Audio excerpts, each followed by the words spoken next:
Victor 羊仔，呢個係藍絲草泥馬，知恩草泥馬。喂，行得，大家鳳應該未得啊嘛？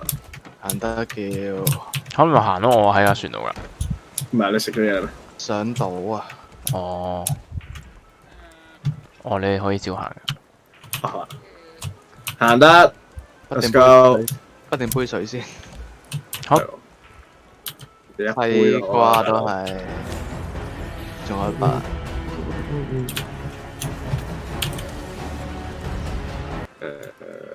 你浸埋個菠蘿先咯。我擺低啲嘢先。種一種先。哦。夠料整多個袋喎。有冇人冇袋啊？咩？嗰樣冇。啱啱有10個。風好似冇袋。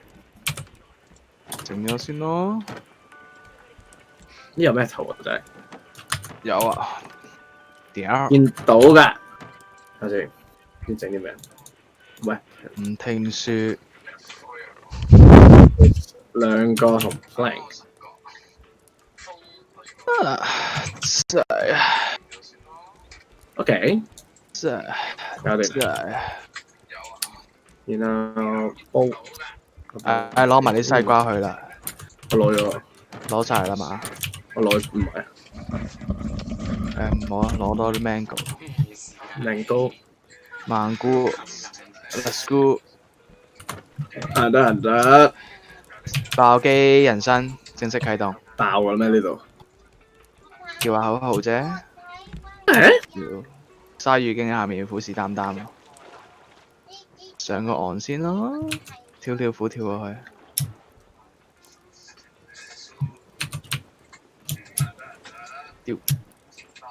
丟。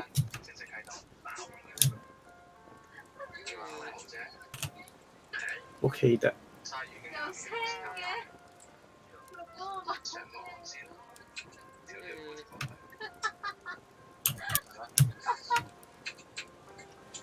這是人生吧，粗話。哇！有紅喎應該，我見到佢話有紅喎呢度。邊度佢話？有個 note 喺度。B 嘅 sign。係啦，正解。Watch out for bears 啊。OK。Wild berries。係。喂，執先啦咁。準備定個逃生路線先。睇先。上去啦，一條路睇佢。Beyond this point。There's no return。喂 ，no talking or drinking 喎，大鑊。No smoking 喎，我冇大鑊啲啊。想走先，點解？大咗呢個領域。OK。喂，係咪一齊行啊？馮等緊你。喂，喺度。似係重要故事。揼下樹先咯。等先，飲啲水先。好。揼唔到嘅其實。喂，攞埋條魚過嚟啊，大佬。嚇！攞晒啲識得嗰啲。因為有 bear。唔知呢對要行幾耐啊 ？We bear bears。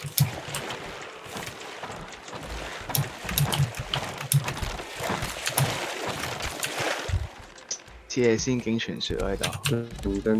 幾靚喎！得好少嘢食啫喎。攞晒啦！我哋身上得啲水果，屌喇媽！已經係唔夠分咯，啲嘢食應該。我有啊，我有4個西瓜。唉，就住個菠蘿先，已經就緊菠蘿。嚟緊。應該轉頭可以燒肉食。我見人哋可以整幾隻上中間條罅嗰度。中間嗰條罅嗰度見唔見到？少油過嚟。應該係落船跟住左邊，你會見到條罅跟住入嚟得㗎。係左邊咩？睇下左邊隻船嘅左邊啦，總之即係嗰個 steering wheel 嘅左邊啦，向住嗰我睇下邊。先。 The underscore Spix Ew. said hello. Hi，點解有人留言 hello？邊個啊？唔哦，知你開緊台。Hello， The SPIS said hello。 Hello， Boom。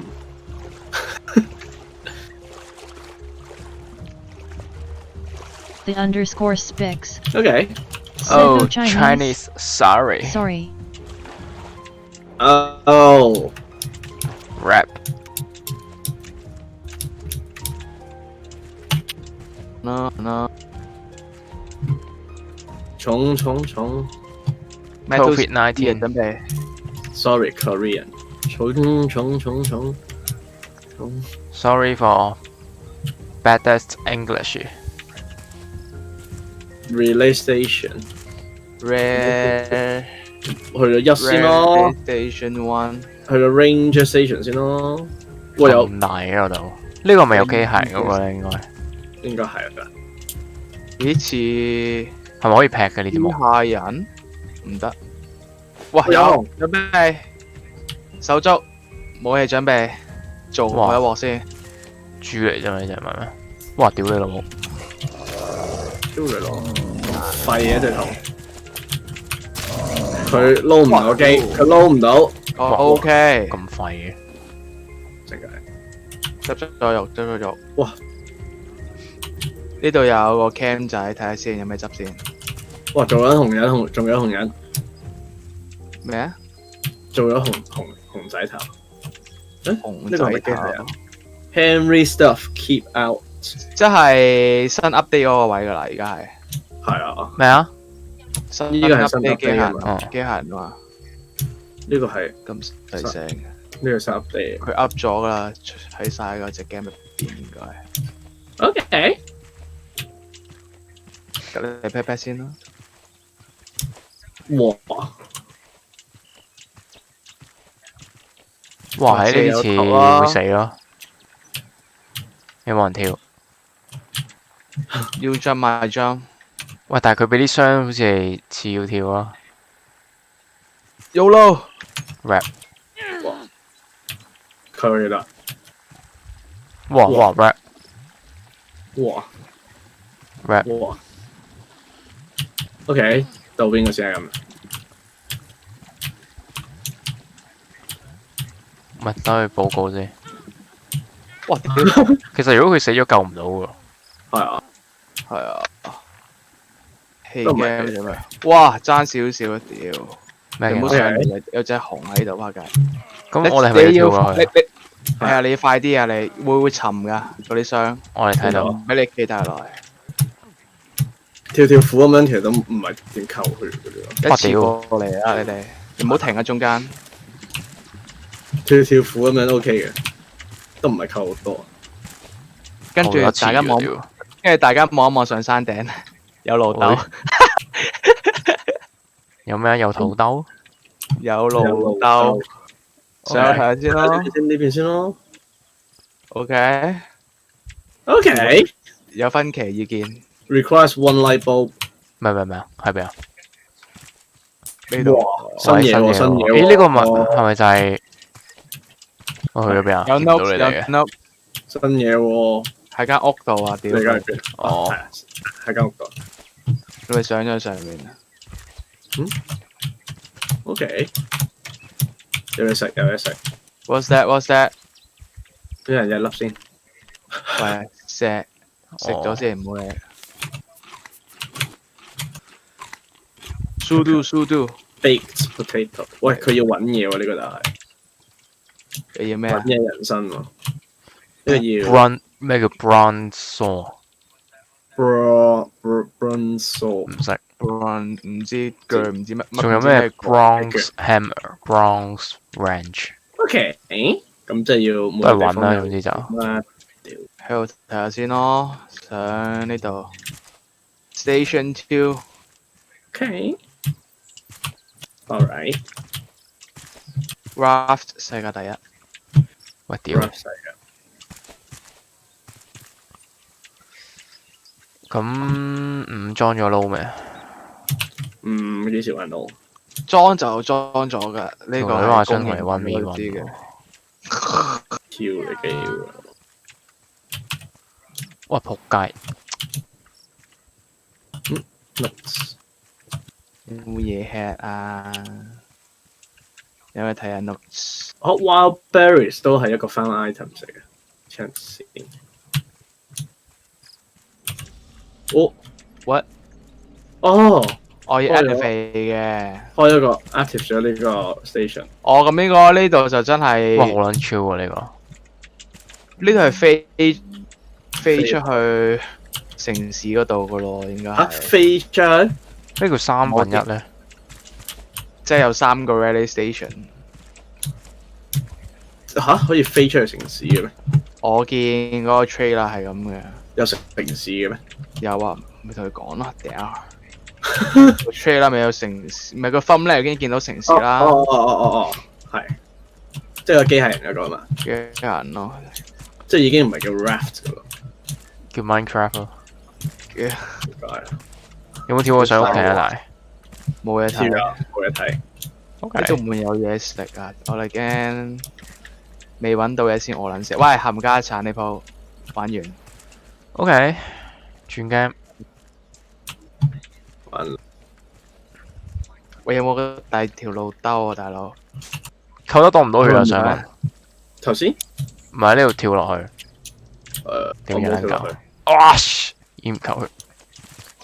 OK，屌 fuck the system，睇有冇兜路先，屌你老味！直有鏟落山咯，撐咗落山。呢呢度咯，喂，喺呢邊？大家邊喎，你邊邊？呢邊啫，邊邊？呢邊咯，呢度咯，喂，呢度啊，呢度啊，河喺邊啊？呢邊屌，喂，前面仲有個嘢喎，見唔見到？係啊，我見到前面咯，想高直鏟嗰度係咪啊？直鏟個，係咪就喺嗰度等咯？邊度啊？ NE 方向。好，N E 見到揾到有個 Rally Tower，仲有個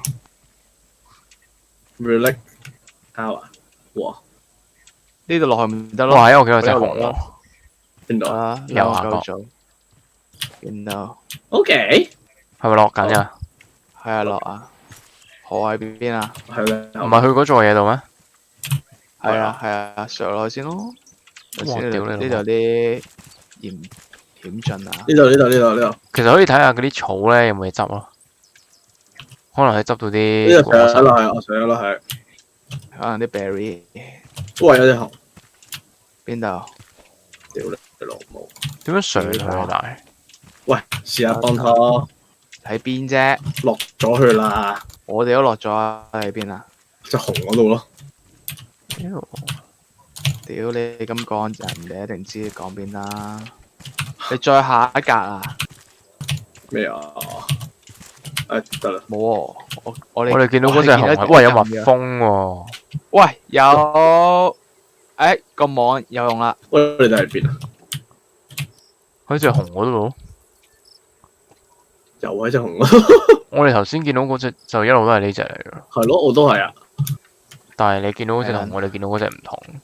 我喺嗰個 tower 嗰陣，要個 tower 喺邊咧？要哇！屌 sweep 佢個風 net 箏咯好撚痛。嚇！ ，cash bug 我可以捉，可以 anchor 呢個度，捉埋個蜜蜂先。嗰座塔等咯，唔見咗座塔，啲人叮叮嘅。喂 Achievement 咩 unlock 喎。有架單車咯，好恐怖喎！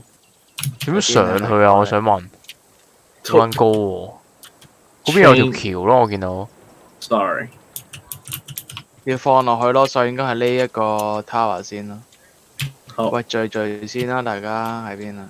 我見到你啊！我見到鳳，見到鳳，有雞泡魚，企喺度。哇！喺我都睇到叮叮喎。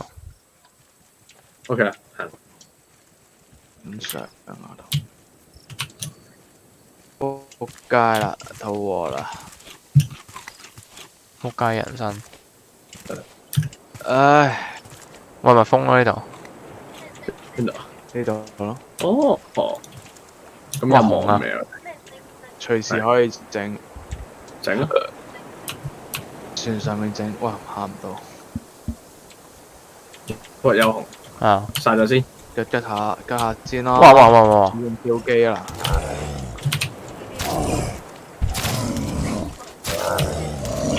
哇！屌你啊！扣咗血 OK， ，raw meat。紅仔戰隊。喂，有兩個紅頭喎，要唔要啊？人兩啫，個咁多，殺咗2隻嘛？喂，殺咗3隻喎，應該係。係啊。好難行喎，點上大佬？我覺得我哋會死咯。我哋可以游翻出去先嘅。哦，咁咪嘥咗啲嘢食咯又。其實有冇得整地圖㗎？應該咦？你去咗邊？冇睇佢呢度話咩？其實你跟住個箭嘴咪得咯。邊度唔知個路牌咧？頭先嗰個，呢度見你有一個。跟一跟佢先咯。呢度咪頭先佢有行呢邊啊？呢邊啊？呢度我哋落去。Station 幾啊？佢落嚟先，落嚟先。邊妖度？落即係邊度先得㗎？喂，你頭先去翻頭先個位。喂，蕩失路。呢度落翻去講佢先。啊！呢度。你唔好再講呢度啊！唔係啊，喺你隔，喺你後面，喺你後面，喺你後面。邊諗到啊？見到。五後面。見唔到啊！見到。見到。你落嚟啊，好嘛？嚇你卡撚住咗你。唔係啊？嚇？右邊咯，我哋頭先去咗 Ranger Station 同埋 Rail Station 啫嘛，右邊咯，即係跟住個路牌啦，去4先咯，咁屌！嚟啊，應該一樣噶嘛。你點睇？ OK，多咗個路咯。 Not so fast。都有紅嘅又，唔靚㗎，縫喺邊啊？喺度。喺後面。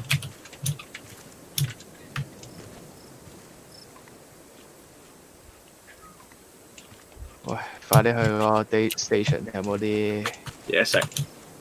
薯仔都好。哇！羊raw meat 羊 B 羊仔啊，去咗4先咯。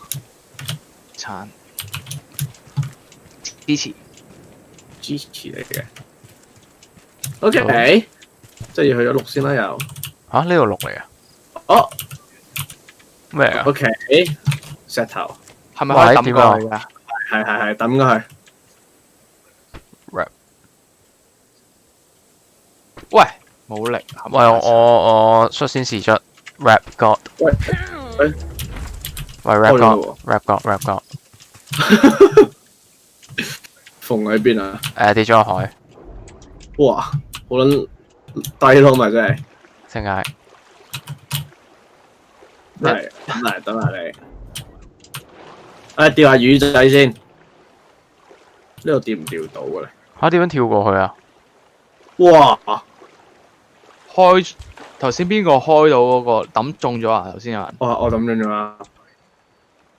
哦 raw meat，仆街，掉撚咗2嚿 raw meat。哇！喺呢度都釣到魚，黐線。喂，行住先咯，去咗個 rail station 開咗佢先咯，見到啦已經。哇！冇水飲喎，點解啊？唯有翻返去先咯，冇辦法。喂，我哋隻船都幾大。我上去先。一條肥咗先。點解成日都有啲門聲？門聲？嗰啲鐘聲嘅鬼故。鐘聲咁恐怖。少一個 RAFT 嘅鬼故。從前。將來，但冇以後。哦，咦 feel 有咩啊 back 唔知 research 嘅俾嗰個咩啊？噴射機咁樣。哦，有 hammer 喺 Ranger Station。嗯。縫點都要過翻嚟嘅。哇！哇！我 pick up 到啲咩 bronze sand saw 喎。喂，喺邊度？喺邊度？行下見到有個櫃。天冷度。哇！似係天意咯。你跌落去。好，行得，五仔去，五仔得未啊？五仔，哇！有隻有冇羊仔啲嘢揼啊！先？走咯，落去先。但係你頭先掉唔中條橋咧，啲石又用撚晒，會點咧？冇啊，咪自己再執咯，喺邊度執跌翻落去噶嘛啲石，你又再執。哇！嚇死我！哇！又去，喂嗨，仲冇呢個位仲冇嘢揾啊？冇啦，就係得呢個。咩？我見前面有啲嘢睇下先。唔係邊啊？我喺前面我睇下啲嘢先。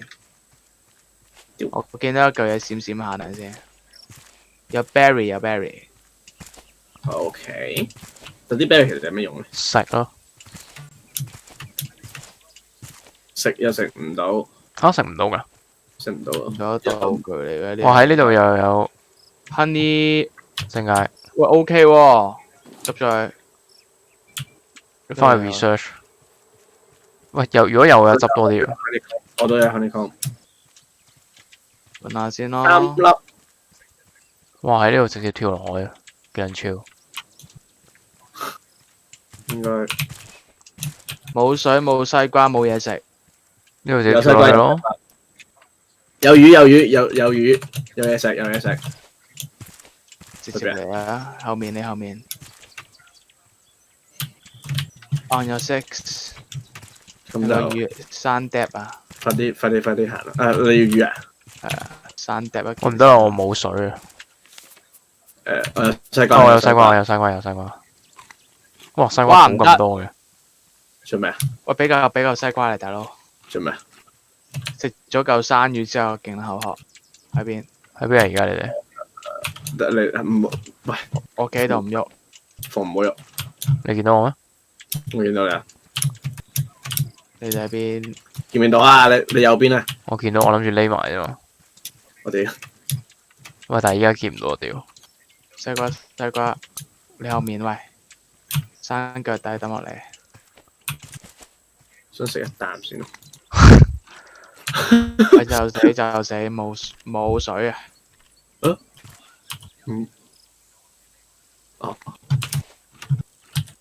哇！咁撚大條魚，哇！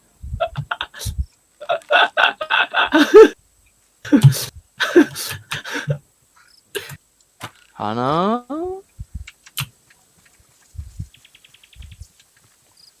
，guys，剪賓州。快啲去另外一個 station 就搞掂。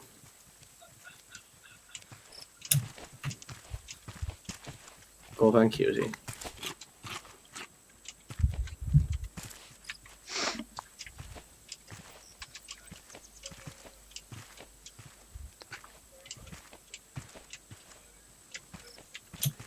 即係爭喺邊度？4定6啊？得到掌聲。OK，冇嘢食。唔係啊，唉，唔係啊，都有。我啲 friend 有咯。哇！係啊，六邊啊6咯，直行咯。仲有幾多西瓜？你仲有幾多西瓜？但係冇啊。我冇啦。 Grab 要快啊快極都應該行唔到喎，應該。 ！FC 等人抬咯。執埋啲 honeycomb 先。哇！咁多蜜蜂喺度，唔會針人㗎嗰啲蜜蜂。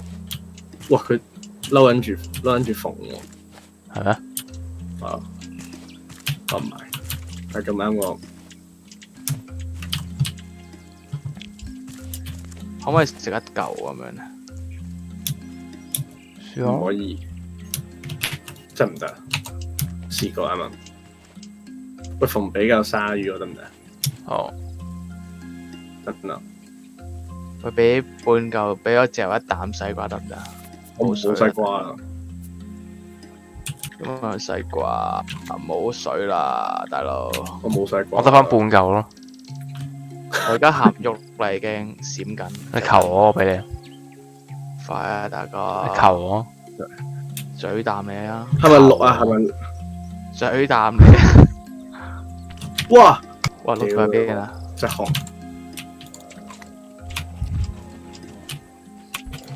都幾咁廢㗎隻熊。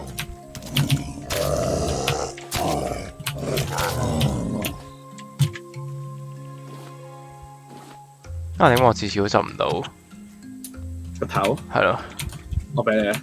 我唔想要，但係 OK。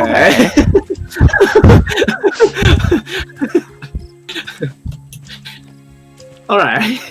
喂，其實你可以斬樹嘅喎，斬樹咪有椰青咯。但係呢啲樹應該斬唔到喎。呢喂，又有熊，你哋邊？邊度？喂，你哋邊啊，大佬？唔知。咪跟住綠行咯。咩啊？跟住綠啊嘛，去綠啊嘛，唔係咩？係啊。啊！呢度呢度呢度。啊！你行過咗隻熊啊！你哋去邊啊？你哋喂，要劈嘢喎。嚇點劈啊？係咯，點樣？咩嚟啊？我個唔知喎。喂，喺邊？喺邊？Lost track。可能講俾你聽。用劍喎，呢係啲樹同埋你一藤啊！你睇下呢度啊！呢度你右邊，你右邊。屌，唔係嘅。點劈啊？係咯。哦。冇啲咁嘅武器喎。係咯，我都冇喎。我哋未有喎。係要去呢度咩？但係頭先唔係指住呢邊嘅咩？我見到呢邊有一座咯喎。係啊，但係點樣行過去啊？唔係就咁行過去啫咩？好似試下，好似唔係因為你睇咩？應該係上山喎，我哋要唔係嗰邊咩？咦係喎。嗰邊我屌，so 係啊。點樣上山？哦。跳上去先，試下。跳輪到唔得咯，冇。去翻 Ranger Station 咯，係咪要？嚇！哦，要 craft 嗰嚿嘢。係咪 craft 嗰嚿嘢啊？要。哇！係咪夠力 craft 㗎啦？而家，哇！屌死啦！冇嘢食啊！屌。翻船先啦，不如。翻船先啦。有冇少少鯊魚咁嗰啲啊？屌。有你求我。又有熊食啊！快啲睇喂。行啦，翻船先啦。冇嘢食啦。攞夠啲嘢食，種夠啲西瓜先啦。啊！真係想攞頭先你俾5嗰嚿嘢，然後即係其實我哋係要西瓜同埋嘢食就夠咯。係。有冇裝喺呢度跳落去？或者你哋行落去啊？喂，冇咁快。喂，球籃。就你冇。點解唔直接跳落去咧？你冇水幫你唔到。直接死咯一陣。咁如果3個都死晒會點？直接跳落去啦，直屌！但係邊個位先？我哋而家個水驚游好耐啊！唔係你跳落去咪可以飲水咯？你有冇帶水杯啊？飲山水啊？山水好似要飲住頸渴喎，咁呢咪度係咁飲咯。呢度有個咩啊？跟你哋行先。咁得意嘅呢度。我唔知佢去咗邊。落咗下面去。落咗嚟。呢度好似幾得意喎，好好奇㗎。行落去，行落去。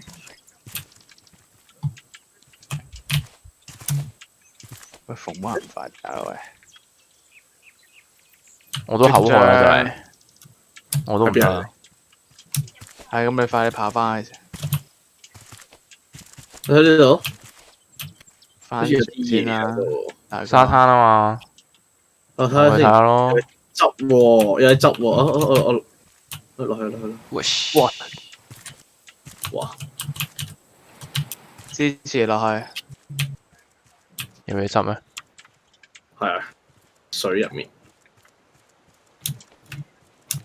落咗。飲啖海水先咯。OK。我有個貨櫃喎，我見到。但係個貨櫃乜都冇。OK，喂，唔得唔得唔得，正式冇水。飲海水飲海水，我都係飲海水嚟而家。可以飲到咩？嚇！喂，越飲越渴，越飲越渴，我仆街你話。我都試咗。喂，屌，扣佢啊，準備。喂，行唔到啦，睇住你兩個喂。我都行唔到喎，喂。得，睇緊。你有幾多嘢攞？喂，你袋住啲嘢先，一係。唔係啊，你直接翻船先，然之後你揸架船過嚟咪得咯。OK。我哋條屍喺度等你。好。定係袋？算啦。唔使袋啊。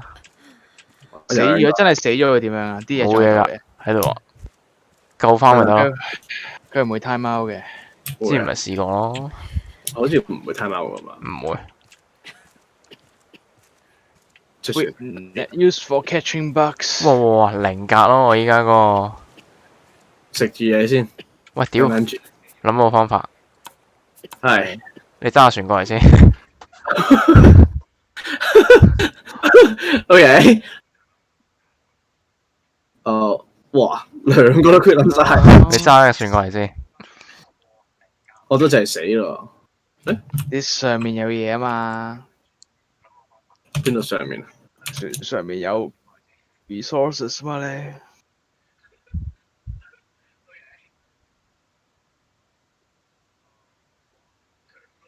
屌你老母咁撚大，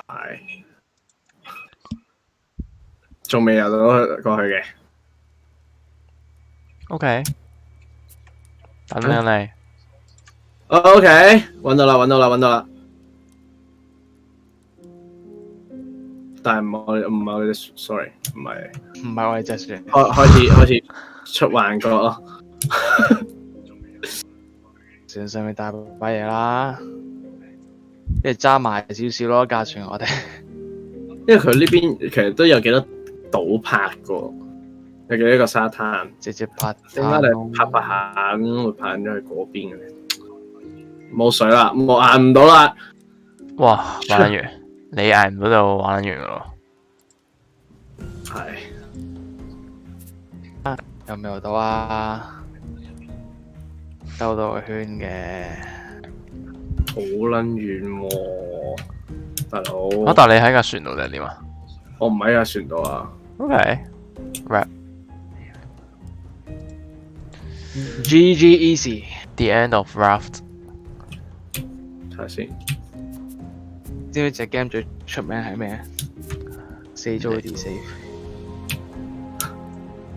即神。唔好扣血住，掙扎。哇，好難喎，咁樣。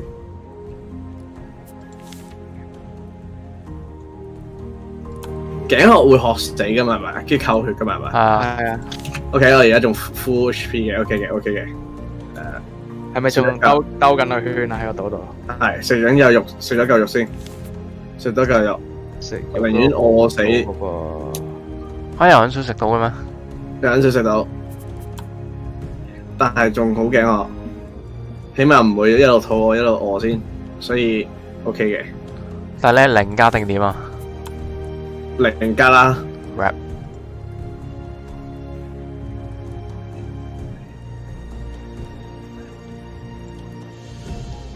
食埋嚿肉，頂住啊！可惜咯，冇直播睇。淨係即刻直播先咯。等等。換咗卡未啊？未換卡，未啊，30、70，唔換住。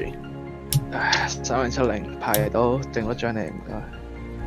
我諗下咧，其實如果換 mon 咧，換2K 有啲戇鳩。都係嘅。所有支持係4K 144咯，去到盡咯。好撚貴喎，6000幾啫。哇，大佬！大佬，你仲要換埋張卡，換埋粒 U 喎，你 4K 144。其實係㗎。我頂唔順啊！喂，唔係嘅，2K 我見到我見到光。喂，但係你明唔明啊？即係2K 咧誒，譬如你上網 download 圖片、download 戲睇咧，屌唔會有2K 噶嘛，一定係4K 噶嘛。喂，救命！係㗎，放打機嘅咋。你頭先游係向左游定向右游啊？向唔記得，不過等等啊，冇血啦，我冇血啦，我冇血啦，我冇血啦，安靜啲先。我唔知點算啊，喂！屌！我死啦！我要死啦！我要死啦！你個身上有啲咩重要嘢？等陣先。其實死咗咪可以喺個船度翻山咯。係嘅咩？係啊，我未。即係如果你係我臨死前 quit 咗。give up 俾人嚇你 quit 咗，我一入唔到啊！屌！你等我陣。OK。哇，輕埋添。我撈緊，可能未死嘅，未死可能。死咗喺船度翻山噶嘛？係，但冇晒啲嘢咯。係啊，就會冇晒啲嘢咯。好彩冇等我啲嘢俾你咯，頭先。真係攬炒。點解要攬炒？喂，得啦，開咗，好，但係要死咗。唔緊要。你袋咗啲咩啊？頭先。冇乜好嘢嘅，其實可以 OK 嘅。不如我過嚟啊，我過嚟接你哋。補充為選。好啊，得啦。攞地方等你。哦，冇咩喎，唔係，唔好開住，你哋唔好開住喎。我開緊啦，就死之前我會再 quit 噶啦。OK，喂，唔好就死之前啊！頭先我一開就死。OK。你跌咗啲咩啊？我冇乜好嘢真係。Honey 嗰啲咧？係喎，我有，不過我有。係啦，OK 啊。喂，乜都俾你食晒咯，俾我哋睇下先。咩啊？乜都俾我哋食晒咯。唉，補充下先啦就。乜都俾我哋食。都俾我哋食晒啊！哇！點解我跌咗落海嘅？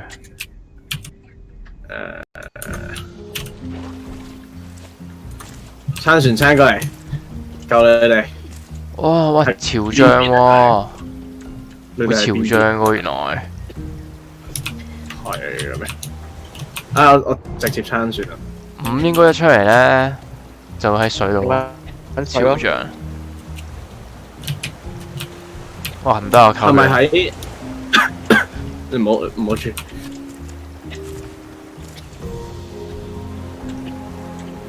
我唔像真嘅會潮漲。喂，唔得，quit 先。好。撐緊船。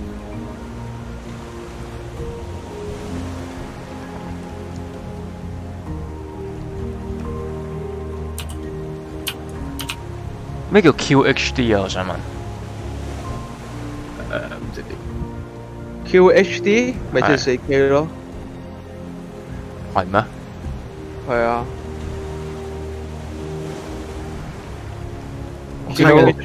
我見到有隻 mon resolution 啊嘛，咪解啊？技嘉嘅。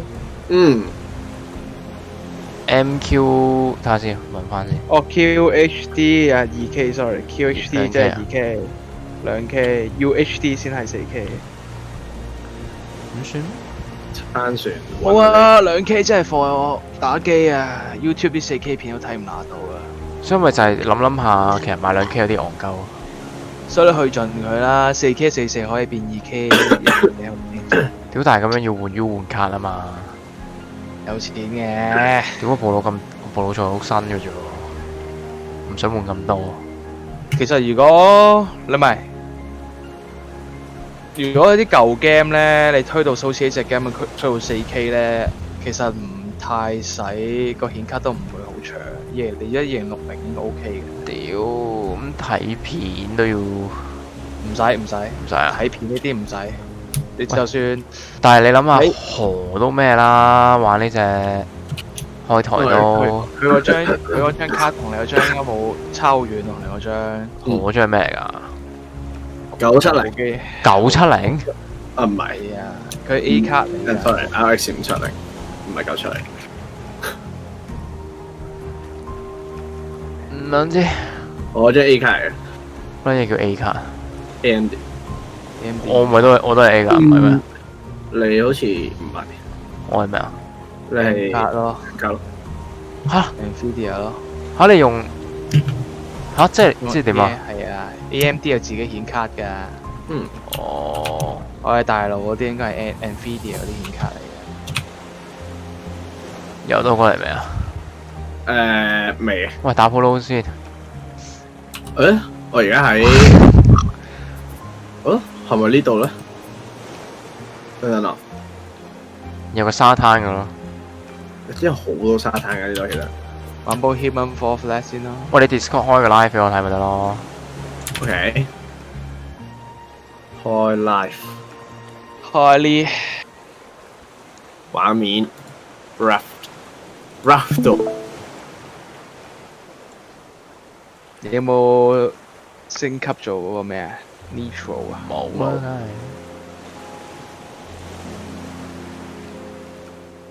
近啦，跟住係沿住個島差唔多噶啦。都唔知撐幾耐要。嚇你而家係得翻個艇仔咋？咩艇仔啊？你而家嗰個係咩船嚟㗎？唔係我哋都哦，唔係咁 hardcore 啊，成架船唔見咗，即刻唔玩噶咯。我啱啱就話飛出呢個世界，好似冇得用船，用飛機啊？唔係喺城市入邊打緊咩船啊？屌！點啊？即係係咪呢度啊？唔肯定我都。有啦，應該再後邊啊，要兜一個圈先，都一個圈。即係你半個圈去到前面嗰個博嘅右後邊，屈咗入去啊嘛個灘，你睇下。所以咪話爭緊個地圖啊！冇啊，個地圖已經係雷達，個雷達已經係地圖啦已經。其實個雷達應該擺喺個喂，等陣先，何隻撳 O 啊？睇下有冇坐標睇。冇。再撳啊！再撳啊！咩等陣先。 Afterburner 嚟嘅呢 Afterburner 真係。冇喎。Speed test 啊！個，記住唔好忘記執嘢。我會忘記。 RAFT location 坐標叫咩啊？Access 啊，係。AXIS。係你望下右邊係乜樣啊？唔知。呢度。咁再後邊，唉，加油！瞓陣先 ，Wake me up when September ends。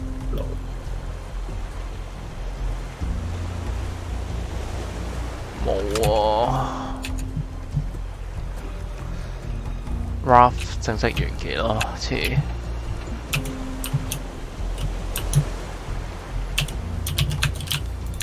撐緊。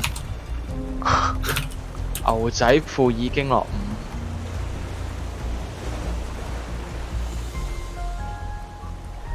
醒着花恤衫好好睇。秋天想着裙又驚凍，唔好着咯。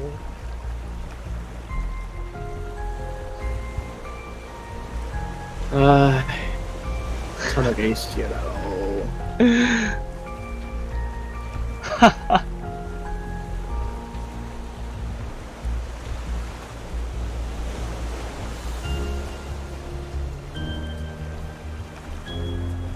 為咗大家瞓驚，撐咗2日船。慘。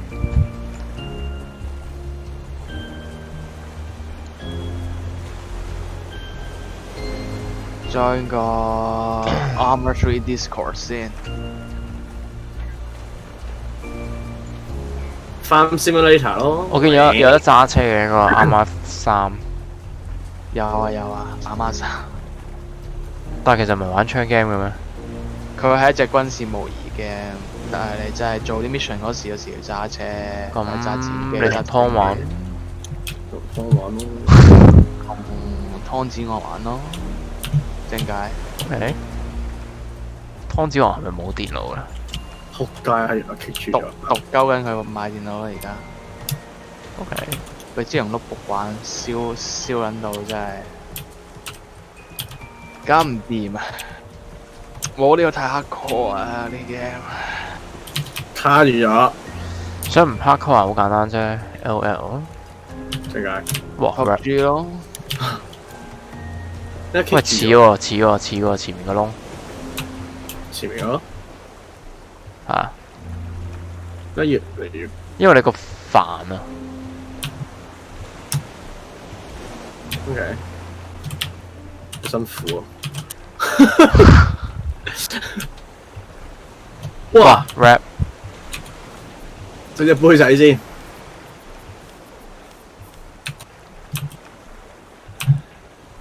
仆街，似唔夠料整杯咯。點解？OK，我哋有好多咩嘅。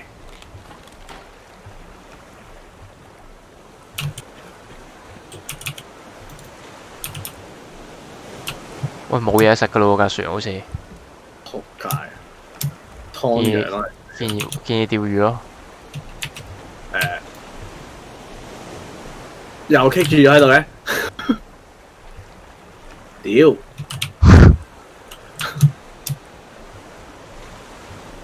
喂，你睇下我個箱有冇嘢食？應該就冇。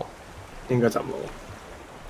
鯊魚，佢咬乜柒都得。似啊似啊似啊！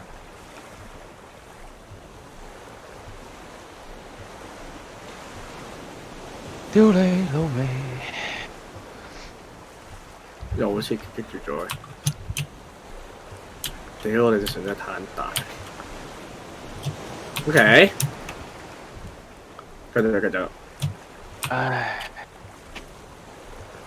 你去邊啊？唉，仆街。咩啊？冇，睇你去緊邊啫。我去緊揾嘢。我屌！唉，笨 game。OK，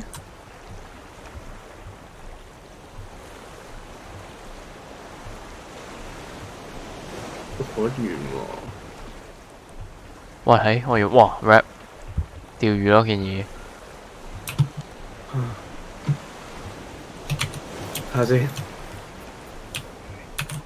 喂，準備正式玩冇噶啦，冇噶啦。直接掉咯，直接掉咯。但係好似仲有嚿菇咯，我記得。OK，你睇下嗰個箱係咪仲有嚿菇先？好似有。唔使即刻劈冧我啲 palm tree 佢啊！有啲係咯，我哋劈咗先啦。哇！不過冇你都冇嘢輸嘅。係。不過又要再 craft 嗰啲嘢。OK 嘅。嚇，成隻船會冇嘅咩？唔係啊，即係佢而家身上嗰啲嘢又要再 craft 喎。食唔食得㗎？有啲 berry。唔得㗎 berry 好似得咩？哇！小心喎，唔得㗎，有毒㗎，唔好食㗎。唔好食瓜，留翻啲瓜。停啊！冇啦，就係死啦！我真係死。喂，即刻掉一掉啲魚先啦。你睇下伍家健，乾咯。你睇下伍家健，嚿菇仲緊要過你條命。見到。人可以無限復翻山啦，屌！我哋整個魚缸咯，我哋有料㗎。你整魚缸啦。呢個你查好似下服咗箱油， hardcore，攞咗馮之魚缸，冇所。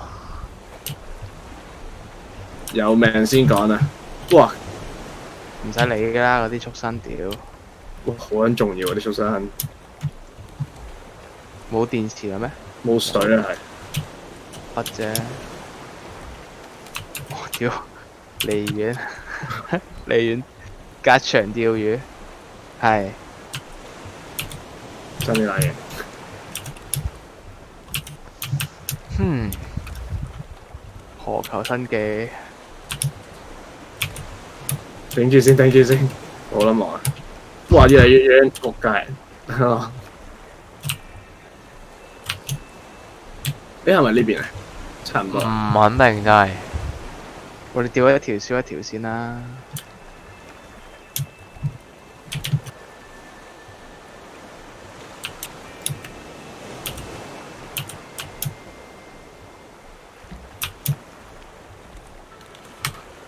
哇！ gel 好，行，go go go！撈魚，繼續撐艇仔。呢個島有幾大？好大啊，大佬！外圍大咯，屌！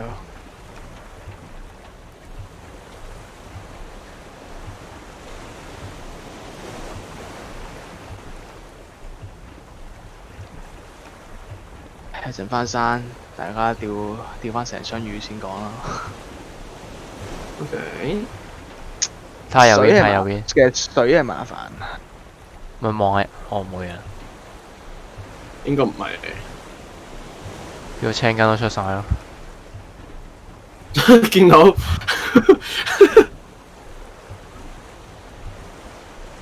哇，手臂越嚟越大咯。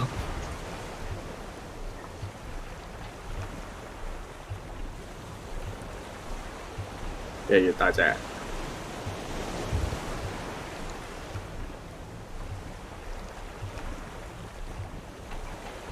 哇！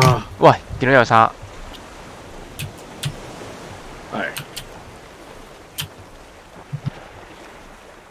哇！下真冇撚晒啊！到所有嘢都。會唔會就係呢個沙灘咧？唔係，我頭先游過呢邊嘅，就到啦，真係應該。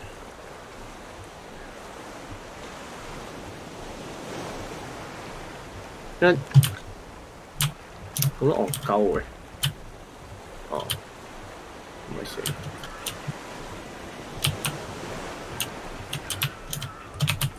咩咯？就唔係你游過去睇下咯。游過去啊！但真係冇啦。又游過去。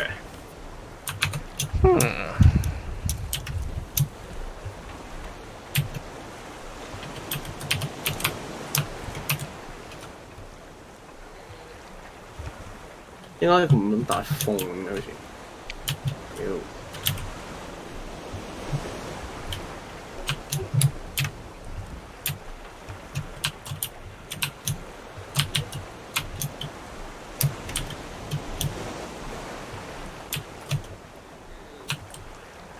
超好似係啊。唔係呢個。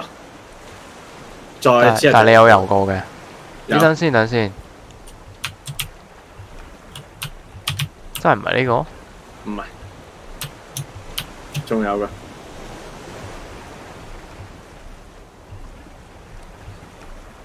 喂，你個煩啊！我已經係去嗰邊咯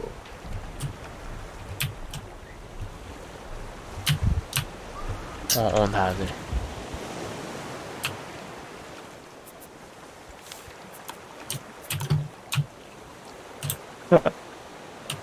係啊，好辛苦啊！條魚先咯。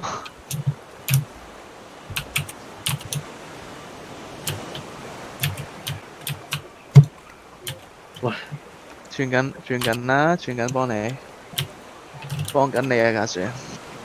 真係係。你一扭又唔使將個帆扭咁盡嘅。係。唔係呢個攤咯，不過係咪啊？唔係啊，唔係啊，唔係啊。繼續兜啊！辛苦。哦，獨撚自己個打機。屌你！唔知啊，去邊嚟？割錢啊，就嚟向後幫到你啊！個 engine 倒後幫到你啊！到後啊！啊得，啱而家轉緊佢，入埋去。轉得咁撚快嘅黐線。係啊，唉，頭先你一開始向左啊嘛，係咪啊？唔記得。向可能一開始向右。頭先可能係個攤一開始係向右，一下就搞掂。double 路先咯。唉。Double armor free 先喂咯。 OK，嗱，而家順翻嘅。唉，stop 㗎一陣先。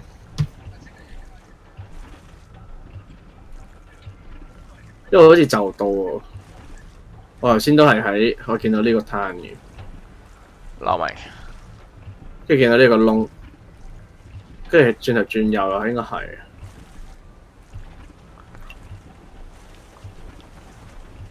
Hilbert's map sucks. Thumbs down and subscribe. 哦。The content is too boring.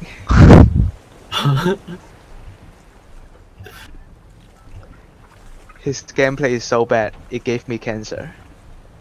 爛咗。哇！唉，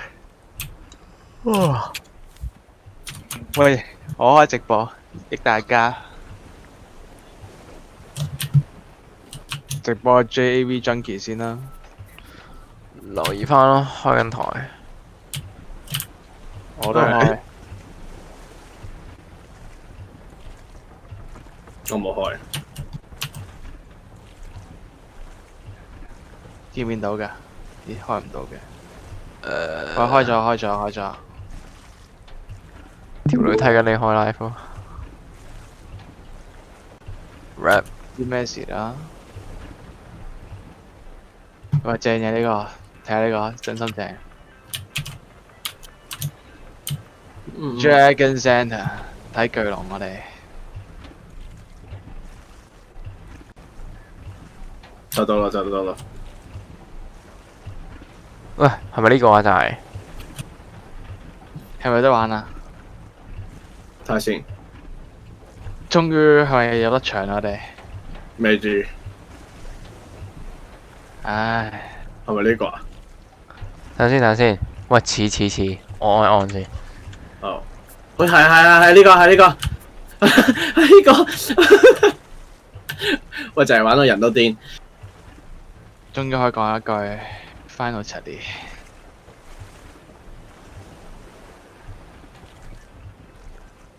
唉，唔小心掉咗隻 game 掉。嚟。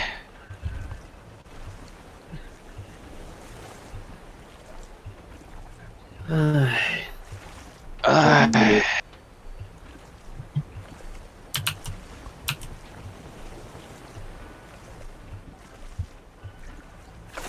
啊！係你啊！哇，見到啦！喂，唔得，飲水。喂，快啲！揀喂，落咗樓未？落咗。有水喎，我上面。有水。哇，暈啊！路食嘢咯，路嚼。哇，得一杯屌你！咁另外嗰邊咧，應該有啊嘛？我好似擺翻喎。唔知飲咗一杯都夠頂。喂，搞咩？我喺邊？你知唔知咁卡住啦？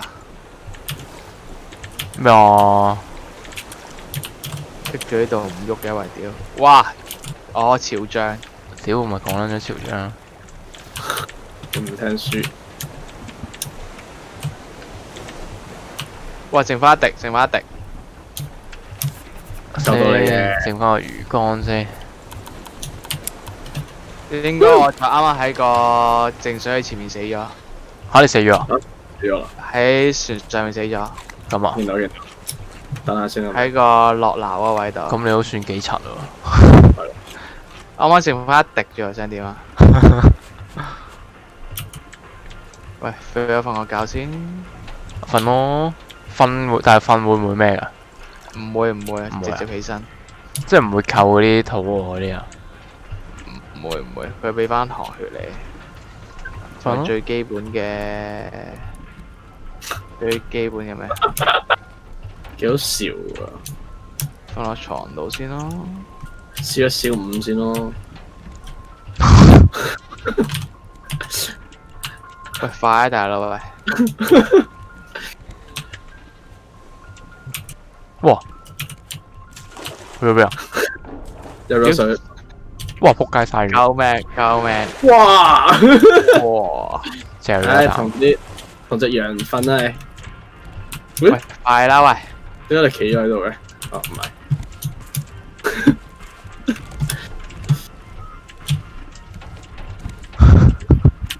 你喺邊啊？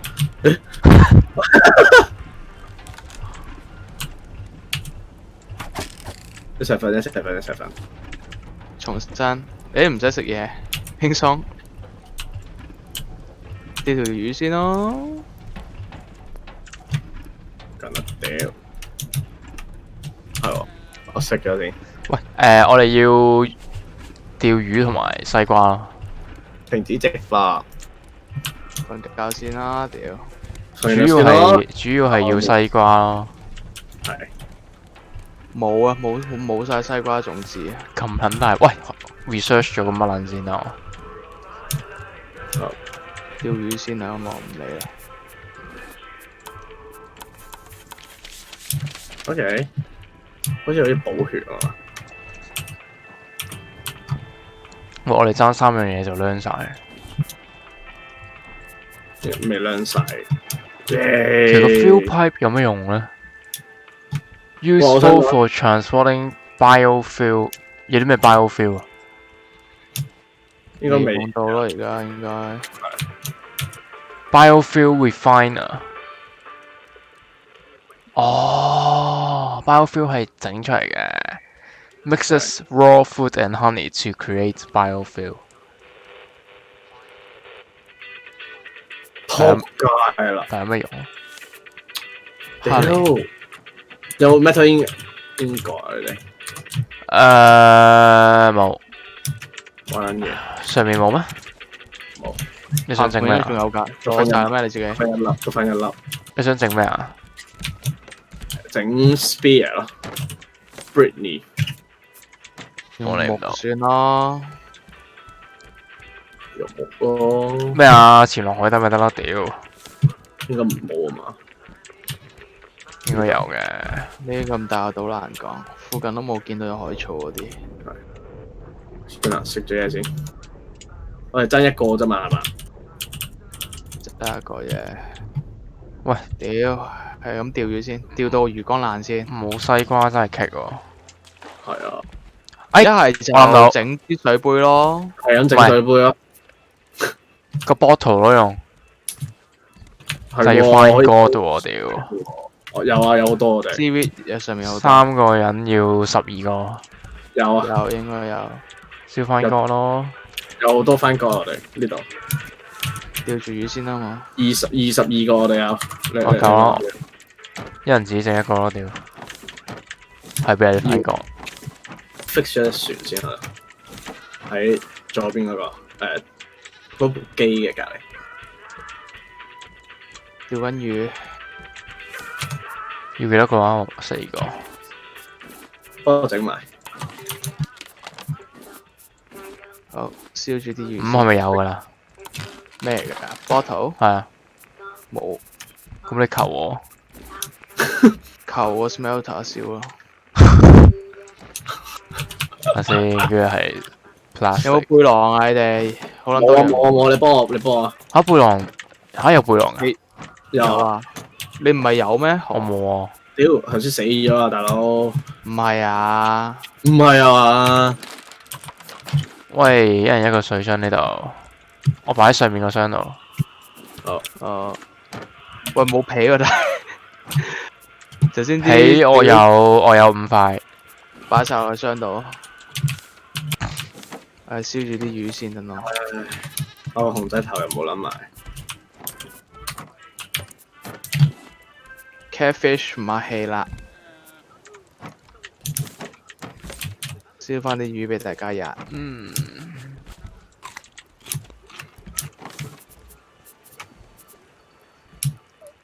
Honey 我擺喺呢度先。哇！燒咗啲 raw meat 先，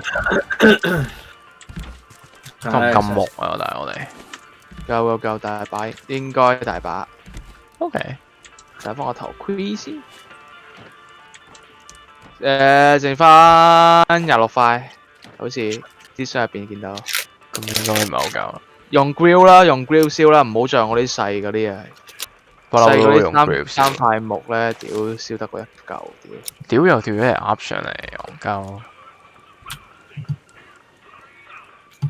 整翻個背囊俾大家先。哇！仆街。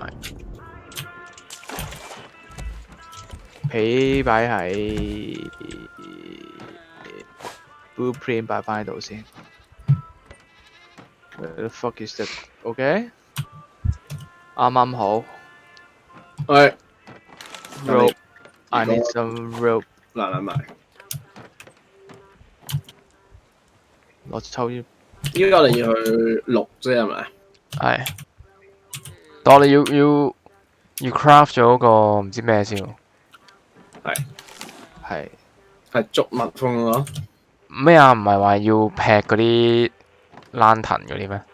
當然嗰啲好似係lantern。寶具，喂，背囊最右邊個箱度，一人一個。好先。哇！鯊魚來襲。冇，我冇有。打鯊魚用木 spear 咯。係啊。可唔可以背囊再孭多個背囊咧？冇，個背囊係擺最底嗰度。一個水樽咧，水樽咧。擺咗喺最左邊左下角。見到。MT 巴草。裝就咁裝水喎 ，OK。裝晒條線。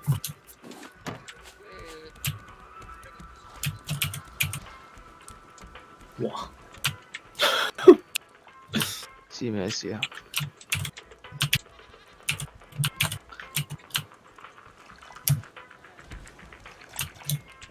可能再合到一兩啲 bottle 睇下難唔難整先。唔難啊！會咩嘅咩？咩啊？會消耗咩啲 bottle？唔係，睇下可唔可以整多一兩個啫。哦。Fine God， 燒晒佢咯。繼續燒。嚟啊！我嚟啊！水樽人生。OK。可以裝到幾多咧？其實。哦，佢有寫嘅，冇嘢。都裝得幾多喎？次飲到5啖咯。應該唔止啊嘛。Fuck shark。哦，我記得屌之前除喺後面整個兜湯，仲有人有人畢咗啊！終於畢咗啦，唔係我整嘅好似做到。應該係飲5啖咯。幾好啊！整多個實冇死係嘛？其實一個已經夠我覺得，同埋一隻杯。2個穩陣啲嘅。兩個穩陣啲。OK， 睇嚟大家都好不愉快嘅經歷啊！係啊。Fine God， 跟住 plastic， 得。和奶。我焗釣魚先。好，整多咗3個水樽。好。右邊個箱。咁快嘅？啱啱好啦，每人一支。再整多啲嘢食先，因為啱啱已經食咗啦。又，好。屌係咁掉到嗰啲垃圾。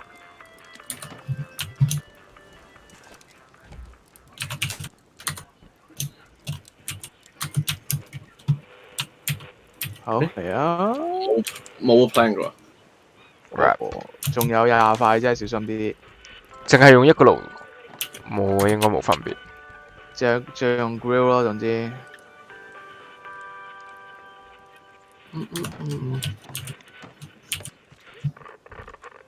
最 craft 啲咩先睇下？木啊，OK 木，誒唔緊要，我哋有天然嘅2棵木， OK，有用啊，終於。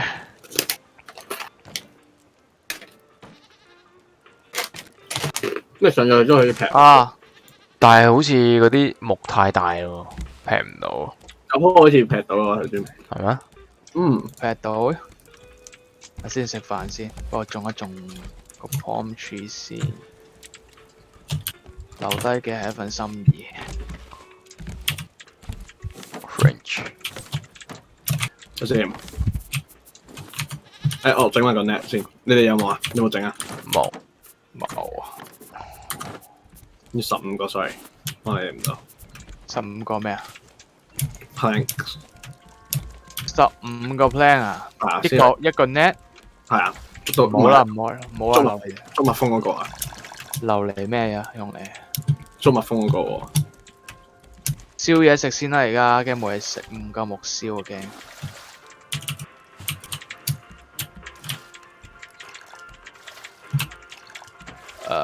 coconut empty cup， 斟埋支水先。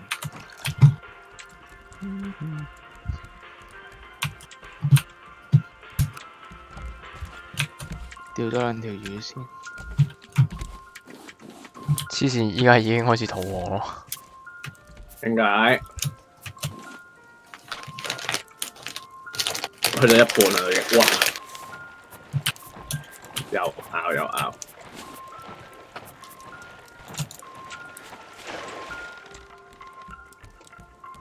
大家冇，再咬我就真係，唉。算啦，冇辦法。食飯先，有人出街。咁打鋪 L 先咯，我哋。好 ，quit 咗先啦，save 咗先啊。佢先啦。quit 咗。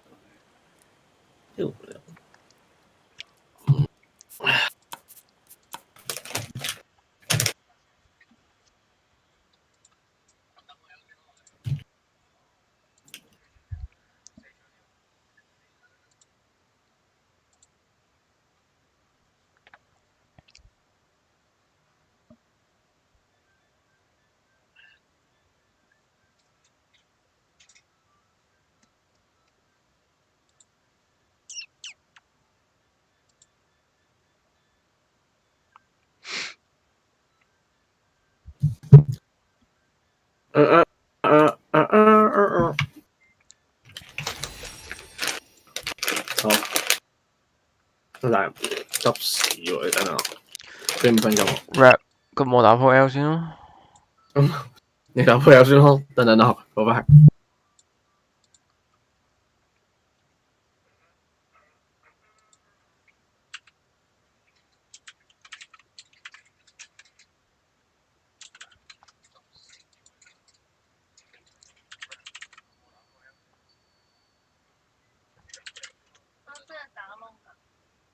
啊？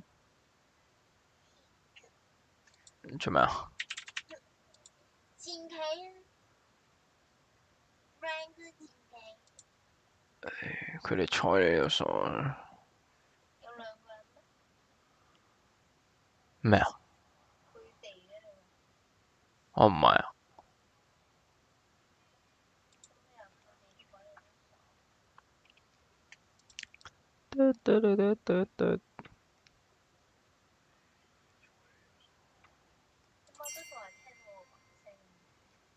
唔理。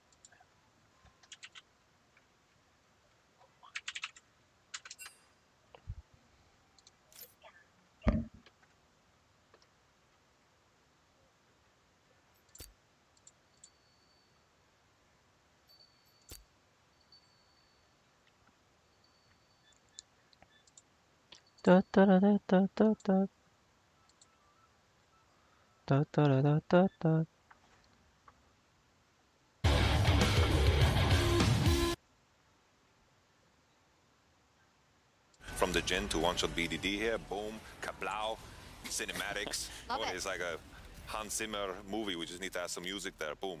Okay. Anyway, so let's look forward now, and I think this is so interesting because we have a team which has the clear identity of playing through the bot lane, high priority on the early drakes, on the leads in lane, up against a team who does not care about any of those things. They don't care if they sack their mid lane, they don't care if they sack the tower, and if they lose the early drakes, because they're going to put the pedal to the metal at times in the game when they see fit and then take over.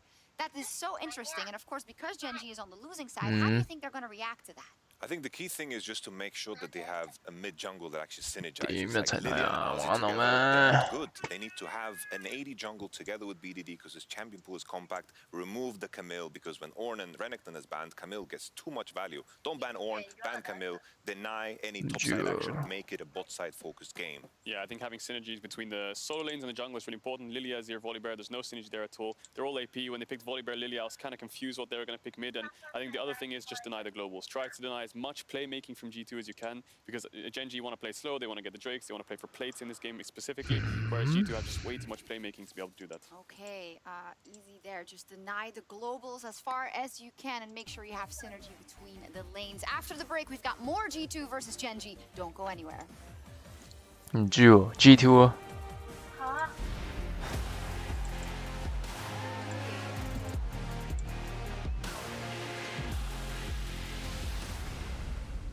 Hey Mercedes, legends run wild, each one unique, with astonishing power, unstoppable, master warriors, ready to compete. Seeking glory. We live it, we breathe it, we have each other's back. Together, we become legends, icons of a new generation.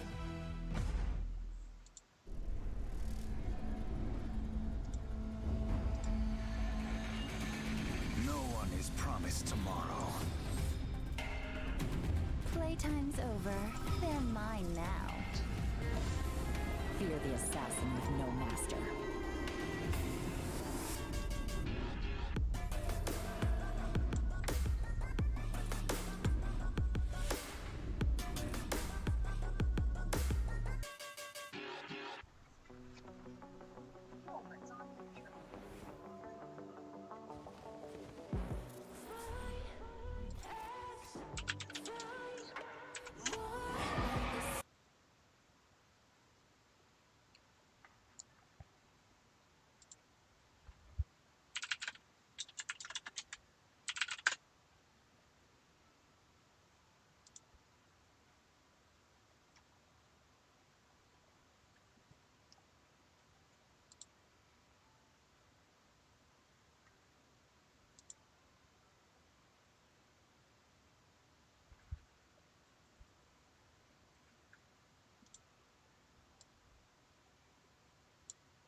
flash. I'll kill you. Should I mind flash on us? I'm the this one. It's really bad.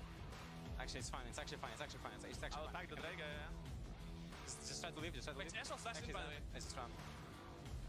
I can fight. Can I win things? No flash. No flash. I'm behind him. If you jump out, I'm behind him. I'm TPing. I'm TPing. Let's run. I'm gonna come behind them. Try to run. I will leave over though. Shouldn't have flash. Probably all of them. Shouldn't have flash. Okay, Bar has no flash now, I guess. Java no flash. Okay, Java, can I go? They are TPing behind me. I think you should fight this? Oh, yeah. No. You should run if you can. Yeah, I can. That's Real TP. Okay, nice. Close, close up. Oh, that's no way. There's just no way to leave, right? Good job. Oh, he's the best player in the world.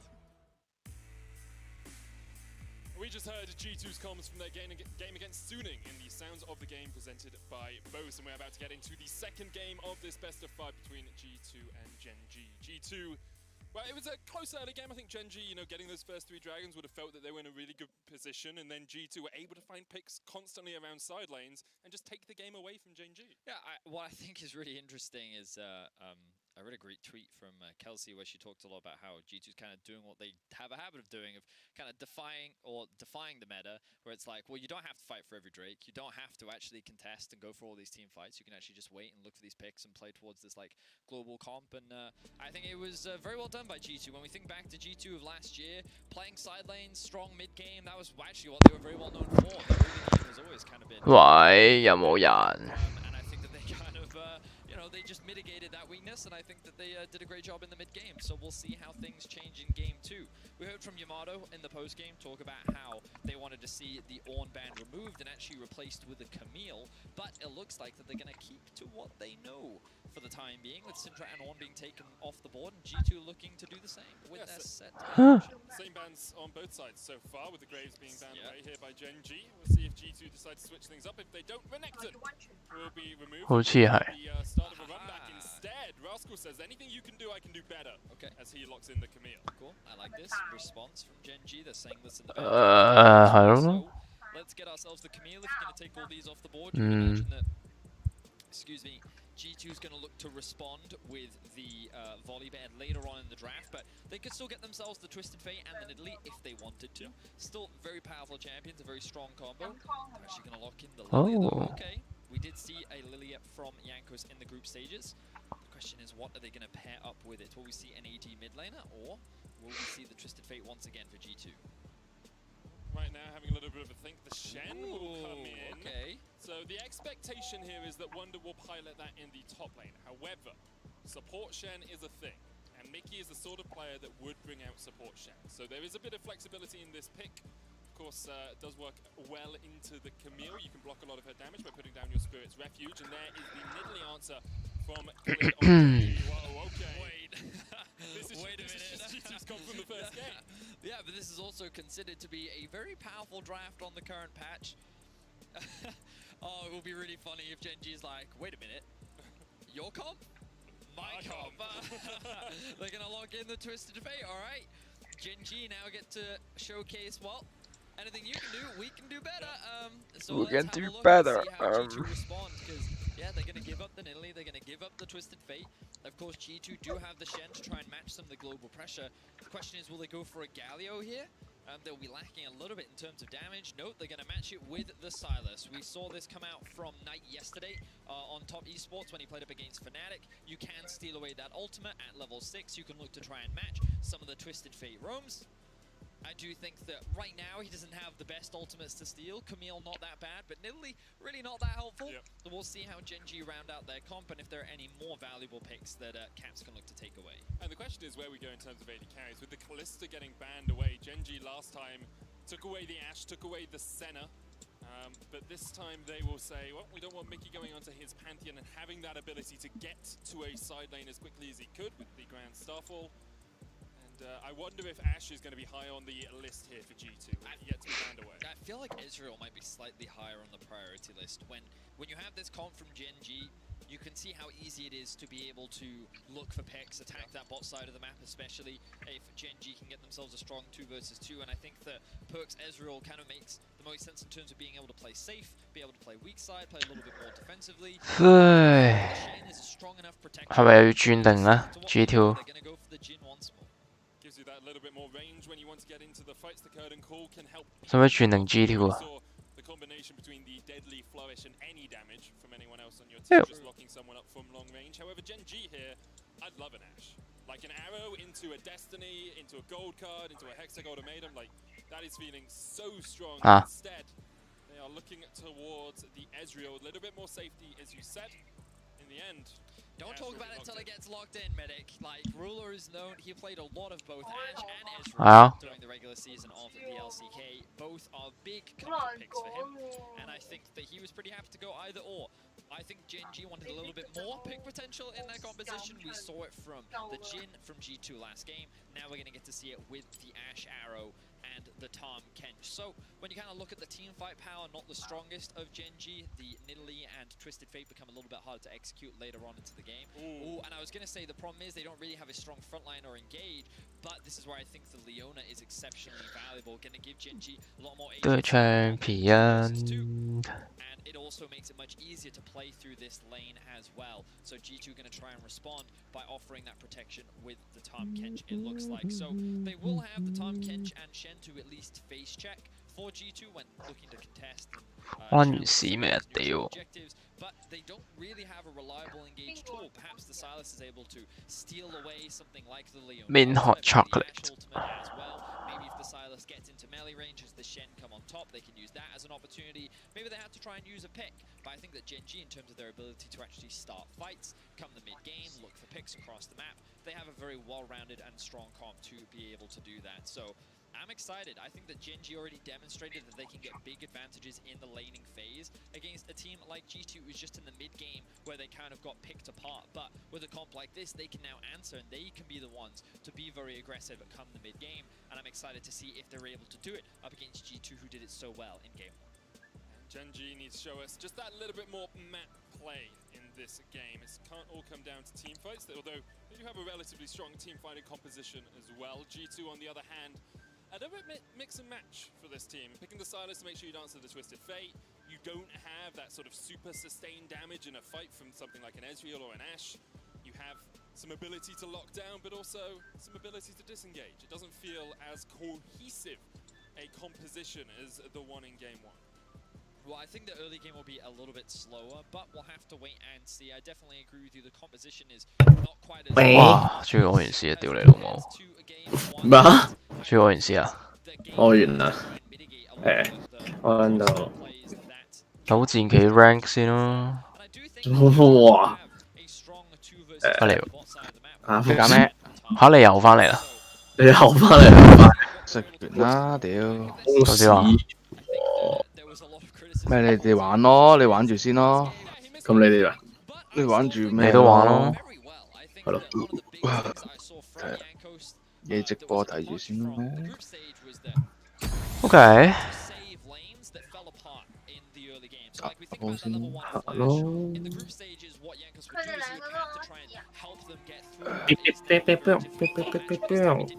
boom boom boom boom boom boom boom boom boom boom boom boom boom boom boom boom boom。啱先我用屎咗，大佬你咁快翻嚟。我食咗幾啖食。OK。掉咗貼 link 先啦。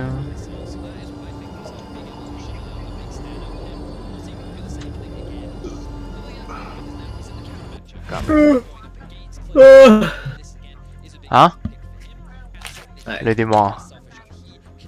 你咪帶電腦嚟咯，你都唔帶電腦嚟。咩啊？點樣？哇！見到裸體縫啦，真假啊？咁開心，令我諗起 Minecraft 爆破壞王。OK。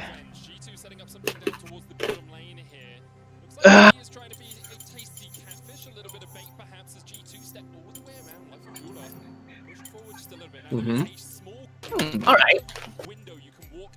Here we go. Okay. Emigo Okay. Alright. template。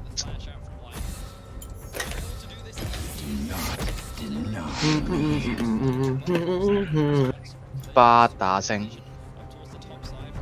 巴打星，哦，巴星。突然間諗起個名。係啊，英文嘅。整翻透明啲先。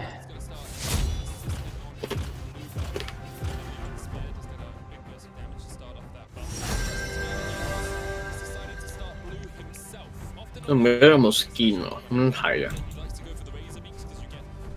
係咪要揀咗先有得睇啊？唔知，唉，第一次玩又有。OK。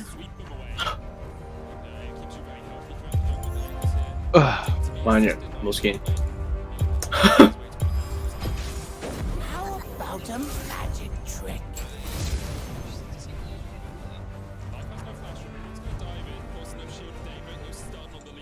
哦，屌，夠。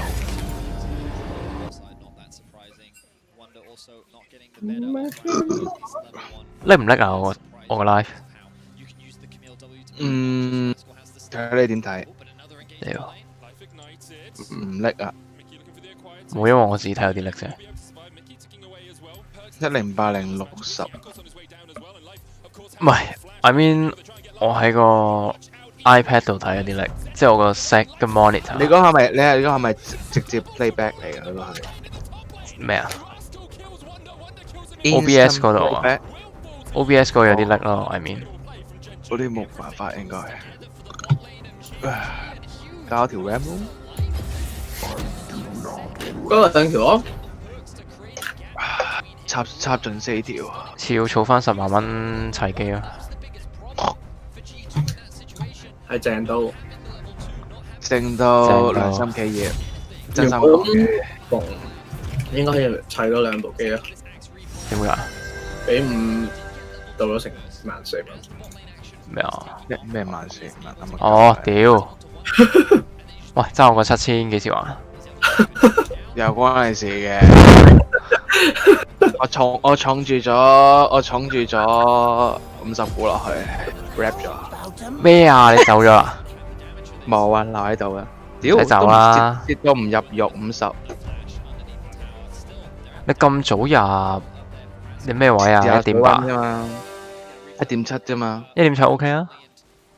嚇！而家過百喎，而家過百喎，賺5蚊喎，可以食個 M 記。一定要啊！夠食 M 記。手續費應該買到薯條嘅。點我後悔咗個半嗰陣冇入啊？個半。三毫子所以你咪點都入50落去咯，起碼有少少加拿先啊嘛。3毫子又賺1K。仆街！下個禮拜咯，尷尬。賭場大約 AD 嘅喎 ，AD 嘅 Shaco 添。Ricochet。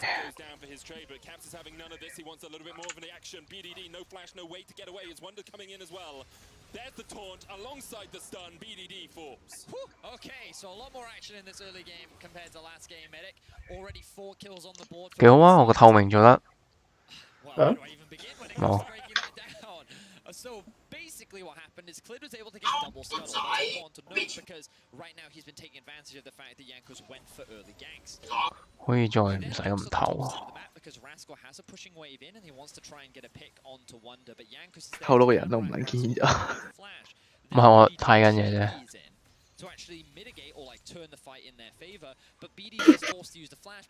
今日嘅生命密碼 PPPD874。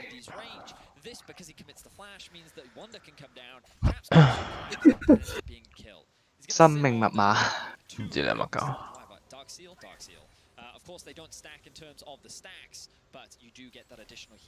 ？PPPD 都唔識。大 game 廠嚟㗎。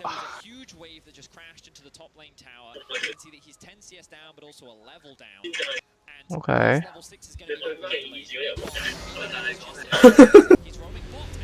捉晒151隻寵物小精靈，先可以上太空捉超夢咯。OK。尷尬，老撚尷，老尷。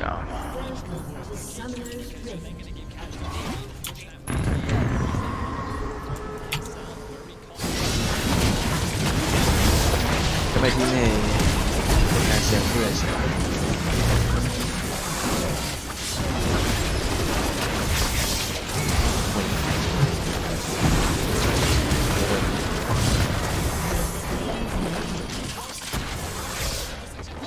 Hello， good time。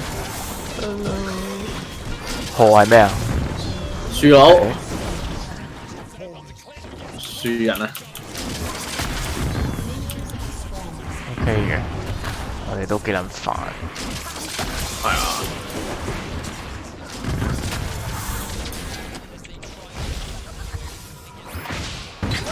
哇！屈撚咗咯！我哋下路定咩？上路。我哋上路啦。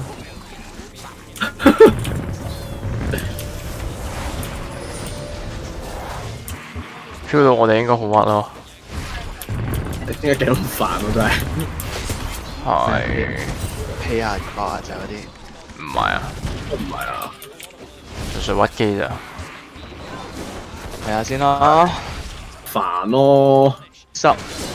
哇！喺 delay 1分鐘你睇 Twitch 啊 ，Twitch 應該冇咁耐。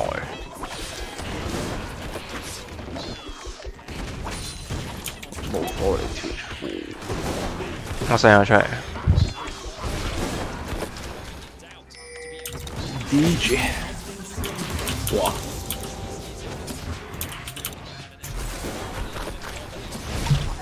！Come on。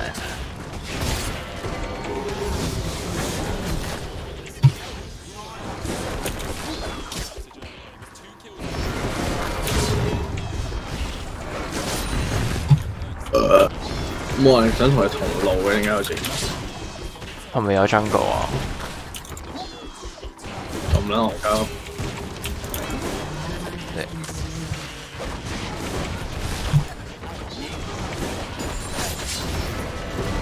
不頂到依家都幾 OK 啊！佢都有啲煩。係。打翻波先咯。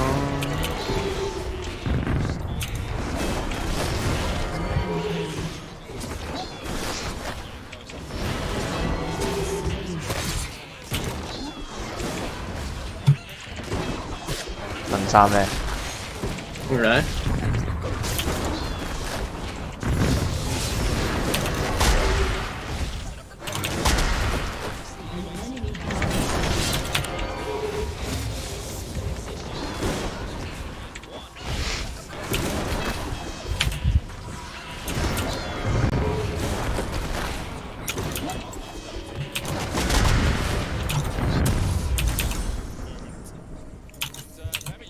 屌冇得買鞋唔夠。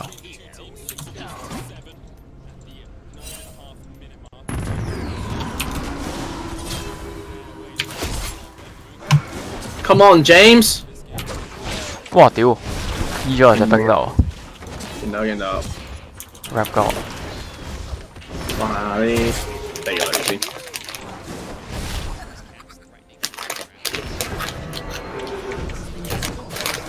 嚇？咁快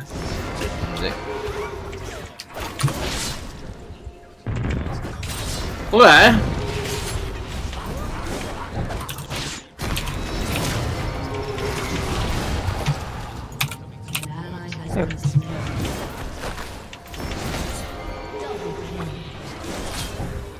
呢度蓋輪，又唔想幫手。哇！屌你老母！屌佢 berry 啊，戇鳩！哇！爭啲尷尬。哇 rap 歌！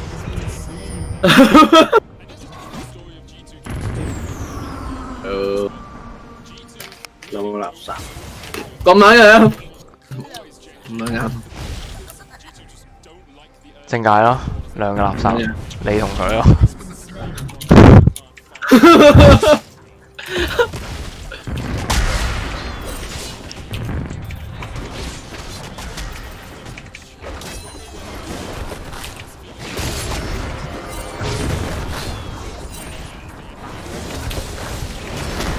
搭 GG 噶咯喎。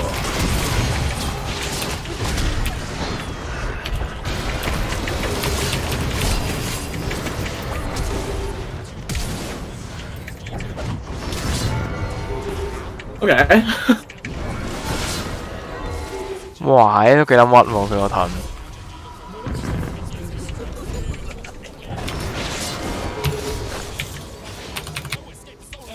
點解人哋可以咁勁嘅玩樹佬？唔知啊，哇兩個垃圾，我好撚煩喎佢個盾。嗰一隻鷹嚟嘅咩？你哋兩個？唔係啊。點解中我爆咗嘅？但係。係啊。喂，去第二度揾生存價值先。陣間咯，決定唔再你自己度。真。仲未錄咧我。我都係。決定肥埋下咯。喂。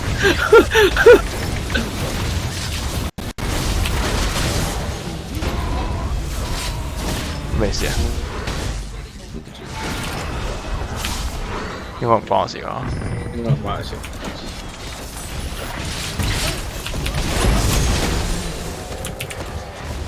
嚇？點解 double kill 嘅？唔知。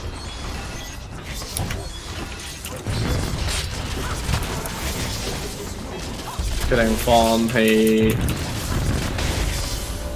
嚇？你問好咗蓋倫咩？唔係啊。咁佢做乜嘢啊？佢叫春啊？係啊。咁搞笑。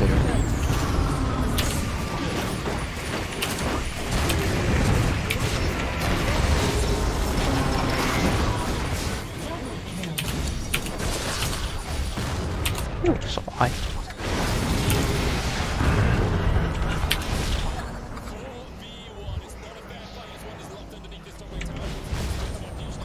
OK。睇嚟炮輪都幾屈機啊！其實隻隻都好有屈機啊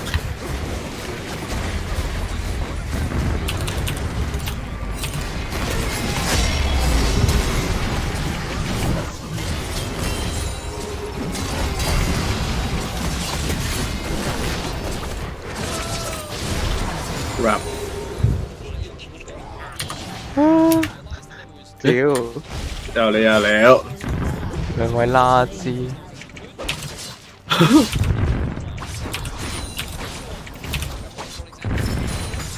射翻自己龍先咯，咁快嘅呢場屌！學啊嘛，果然係快打毛。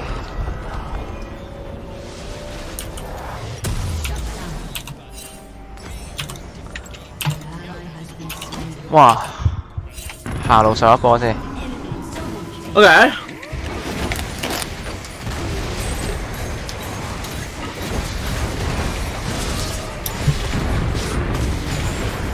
喂！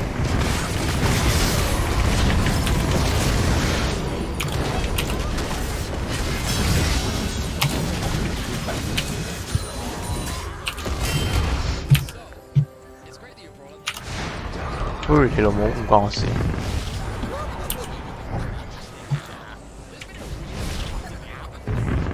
唔關冇人事㗎係嘛 ？rap 講 ，rap 講。哇！好玩咩咁樣蔡恩？應該唔好玩。係咯。好悶嘅應該。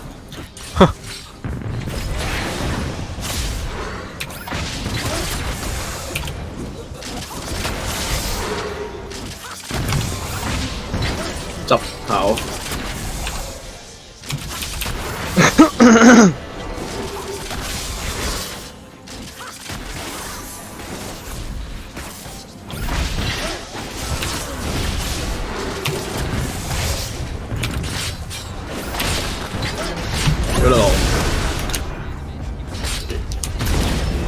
OK。哇！我都唔知自己邊隻係真。哇！傻閪。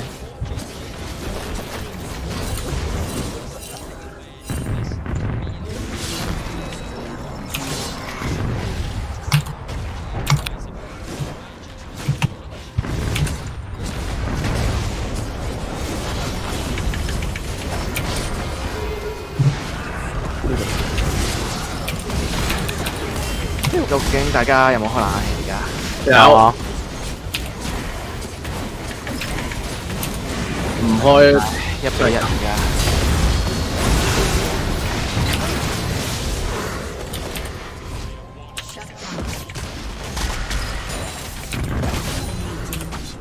dominating 嘅呢位，做咗交。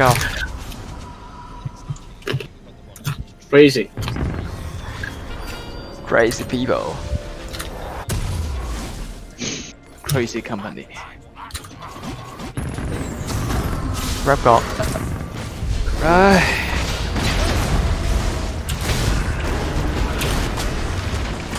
喂，你收個頭先啦。支持實係國禮喎。真係殺紅了眼。屌好煩啊！嗰啲淨係識分推，咁你不如唔好玩阿福啦。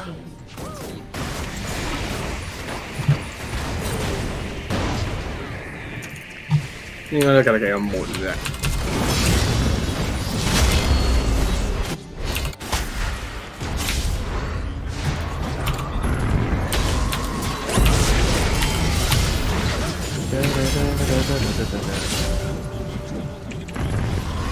Okay. All right. Fine.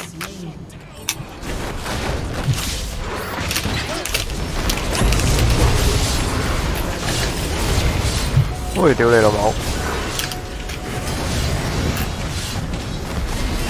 哇，屌你老母！戇鳩！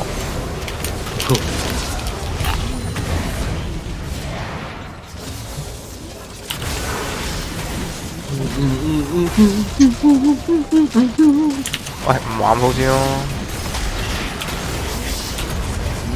玩鋪先咯，你裝咗。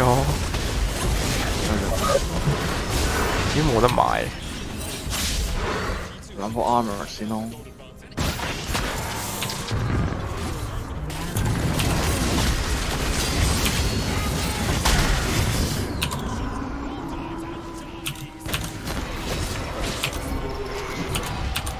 2 clicks on the right.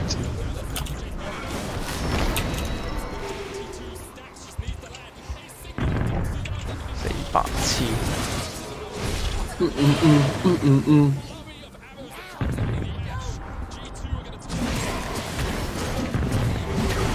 ！OK。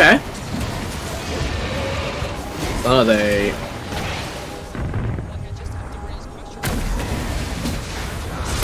哇！屌你咩有眼㗎？係啊，因為我跳咗過去嗰邊啊。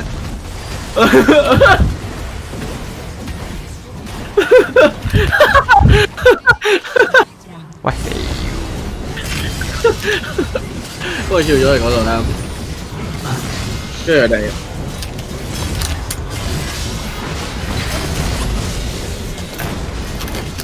好似好大壓力咁啊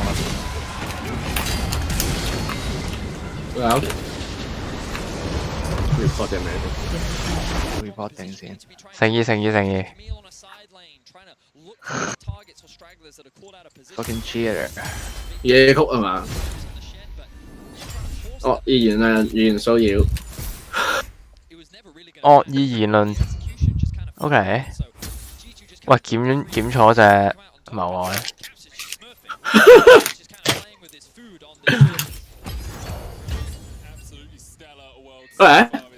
Alright，唔咧，唔安嘅。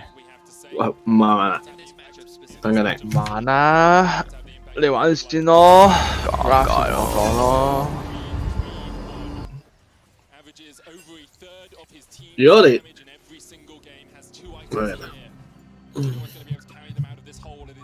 有冇啲 what gay combination？阿叔不如你試下玩阿叔加牙型喎，咬嗰個咩啊？貪貪奇同埋炸彈佬。炸彈佬邊個炸彈佬啊？極靈思連係啊 ，OK。試試佢啦。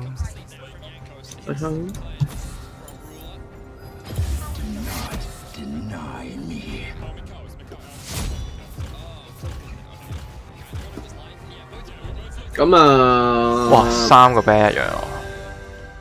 點解？但我好似冇激靈喎。咁撚棘。啊，唔係喎，呢個好似咩都有喎。係啊。咦，冇嘅。你鯊魚啊？你鯊魚啊？咩係鯊魚啊？我想問。貪 X 期嗰個啊？有冇啊？貪很奇我都冇啊。咁樣得咯。揾鑑喎。一鋪大。單人再影。唔知佢唔玩。嚇唔係所有鷹都有嘅咩？唔知喎。我冇激靈喎，好似。OK。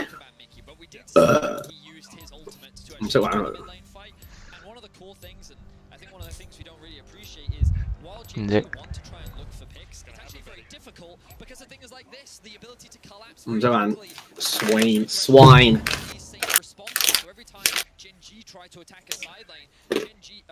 準備又輸一場。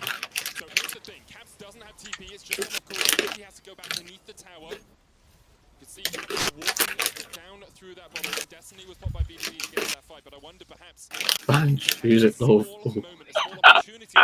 try and jump on G2. Thinking more about it, like I'm understanding this comp a lot more from G2, and like I can kind of understand a little bit more why Gen G tried to force that fight in the mid lane, because like how do you attack the side lane? Like there's a Shen ultimate and there's a Time Catch ultimate, and Caps can just steal Destiny too. So like you try to catch a pick, 3 people on a side lane. What G2 can have 4, and like. You might just have to force yourself into these awkward fights because 哇！屌乜撚嘢天賦嚟㗎？我嗰個。唔撚知，冰嗰個啊？興玩呢啲嘅咩？好似唔知。So far, they've done a great job, and as you say, Caps is now strong enough where he can just go for this 1v1. Flashes in with the Hex Ultimatum, is going to lock Rascal down in the cage. Counter uses one that comes in with the Stand United. That's already 1 kill. Rascal unable to get away, and now 5 members strong. G2 could look to push it. 佢變咗對面玩貪奇咯 ，rap god。當然呢啲幾勁。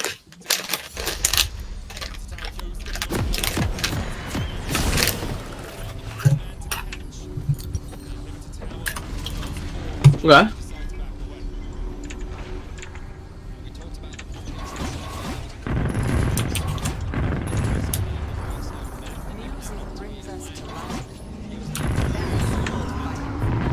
There you go. 咩鷹嚟㗎？咩啊？嗰隻咯。你講邊隻？呢個咯，Graves 嚟嘅，execute 有冇加？哇幾型喎 Graves 個線都。哇屌！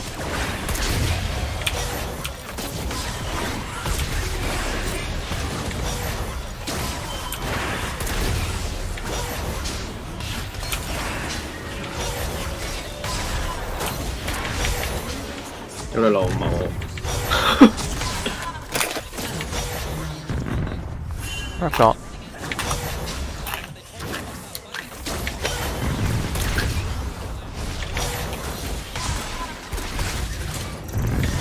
Okay. 兩個垃圾。兩個垃圾。你好似可以撳佢翻嚟嘅。係啊咩？係啊。即係中咗之後？係啊。好似唔係。我點樣先可以？等陣。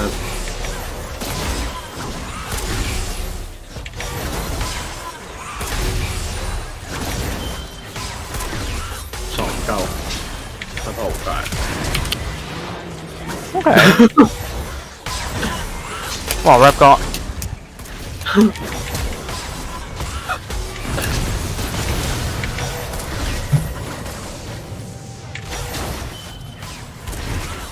喂，呢度。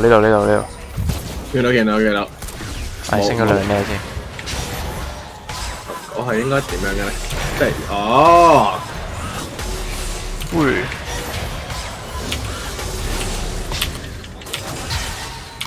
哇！點解？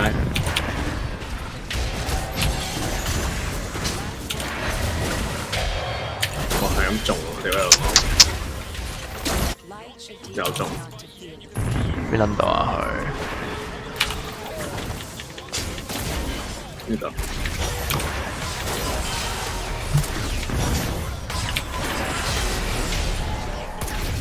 咩料？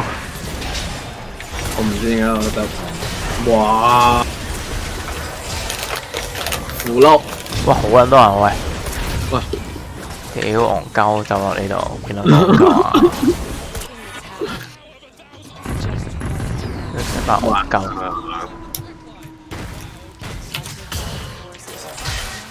我都幾屈機喎咁樣呢招。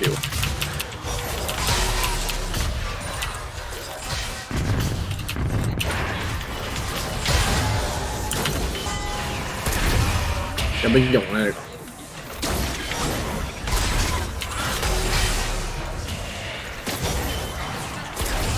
？OK， 哇！屌你老母又中！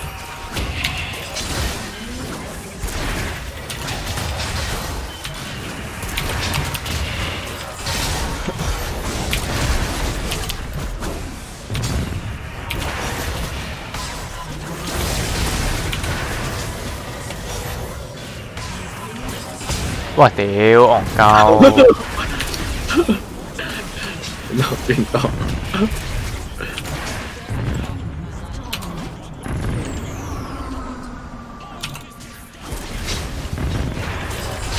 喂煩撚夠未啊？好撚錯，好煩。有人嚟緊幫拖，有支援。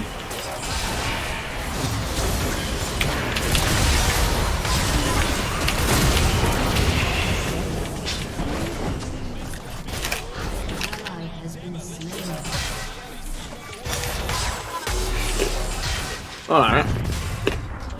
點解其實係佢貪揾期都搞唔掂，所以走咗過嚟。應該係，呢係喎，真係喎。咁樣你戇鳩。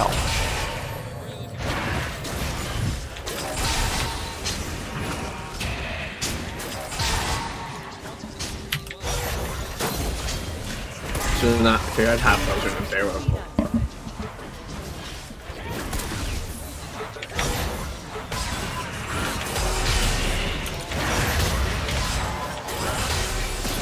哇屌！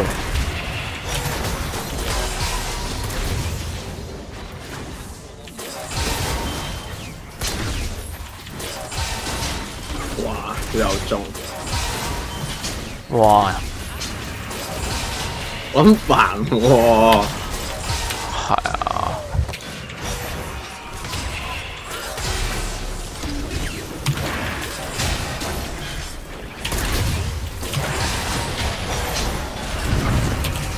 rap 哥，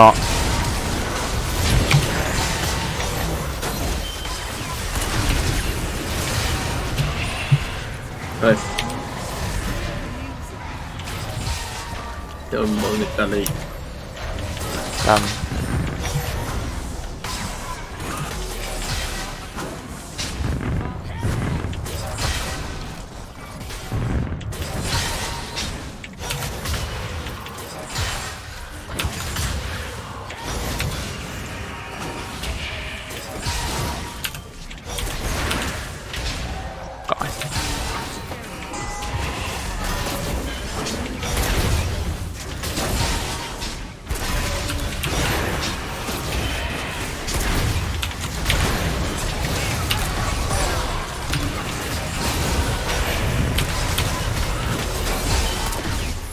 頂緊住，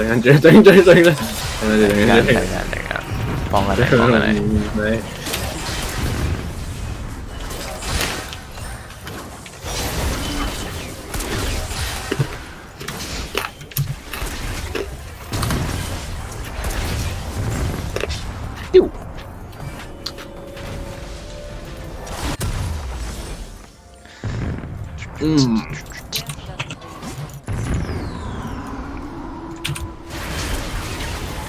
rap 角有大有大，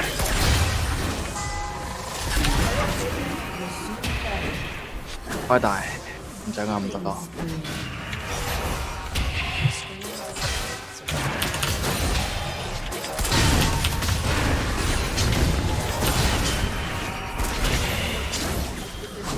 要睇我頭收住。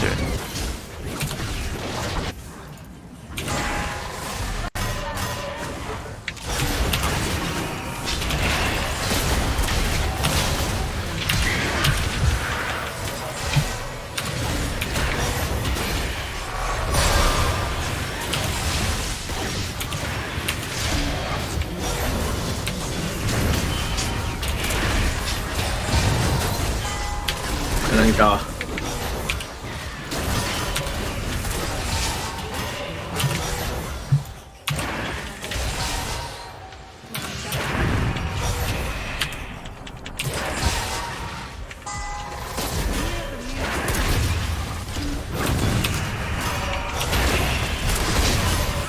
有大有大。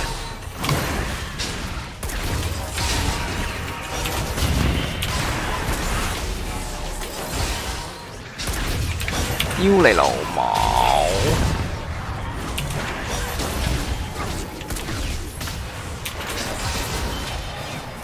真好撚柒，屌你老母！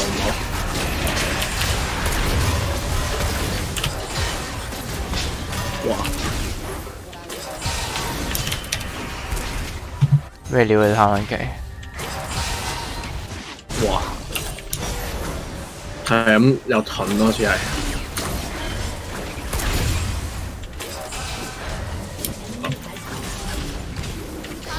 又係玩分，推嚟推去，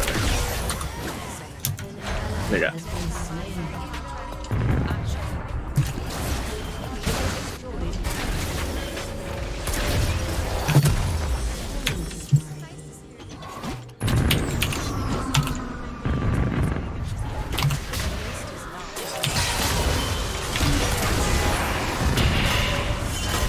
哇！黐撚線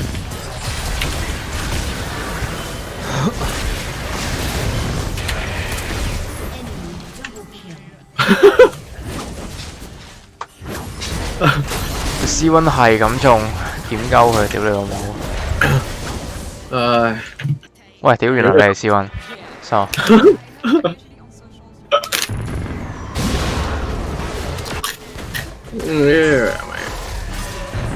喂，嚟！一波！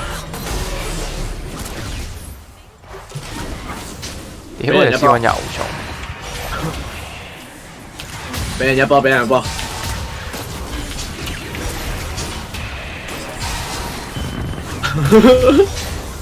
又中！哇！黐撚線，揾痛啊！屌你老母！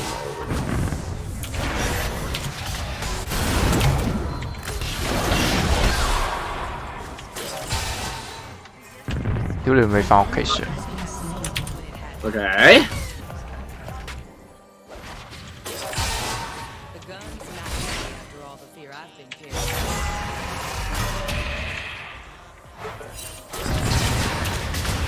仆街啊！佢 B 埋。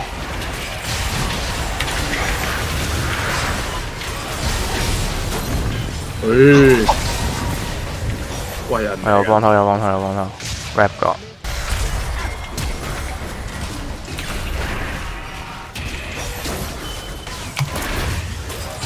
使唔使啊？屈你一下啫，大佬！哇！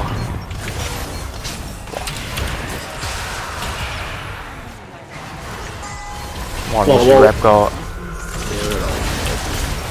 哇！我 rap 角，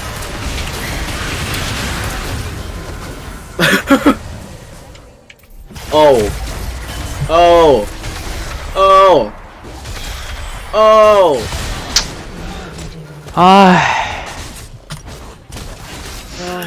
好辛苦啊。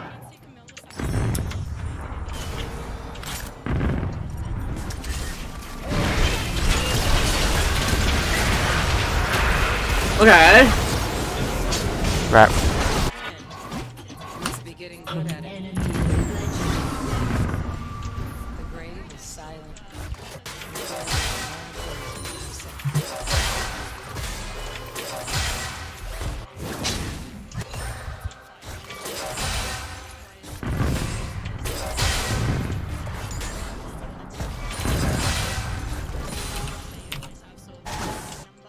It's enough to hear Lucian say.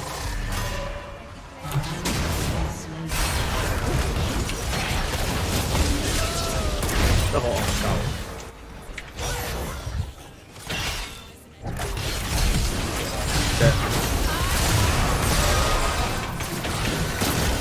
屌你老母！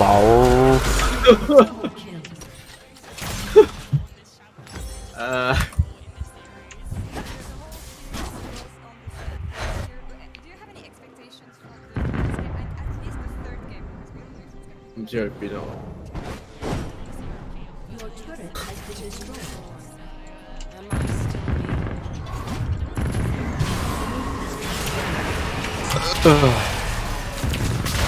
食乜死戇鳩？我咪10嚿型，以為自己好撚勁。呢個戇鳩仔又喺度中。哇！仆街買嚟！ Oh yeah！ rap 個，屌你貪玩劇咪戇鳩㗎？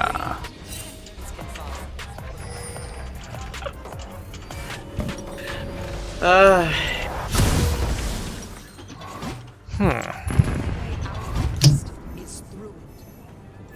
食冰雪。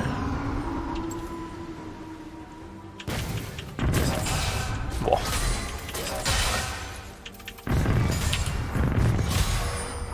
哇！屌你老味貪玩劇 rap。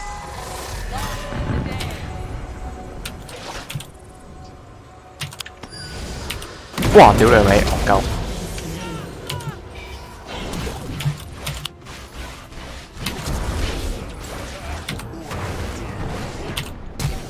哇 ！OK。原來我戴下呢個褲。佢有大應該。好似戴錯嘢喎。醒彈啊！屌。點解咯？戴錯嘢都贏。喂。rap god。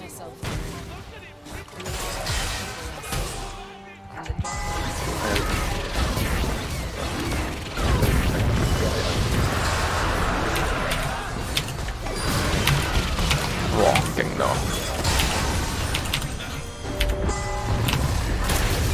OK。Come on。我嚟講 shotgun 啊，而家條 Q 係。OK。係咁肥啊！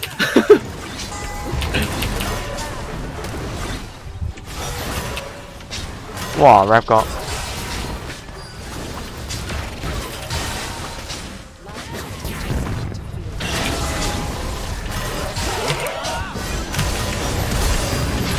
使咪咁啊！屌，黐線！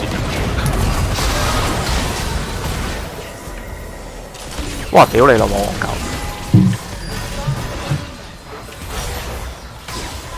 哇！係呢波，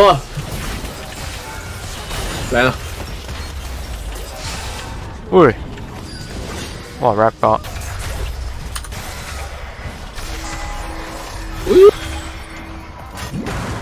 好嚟緊。 我去緊。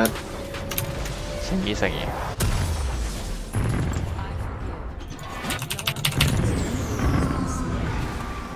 誒？大啊！死咗。死咗。死咗。OK。完。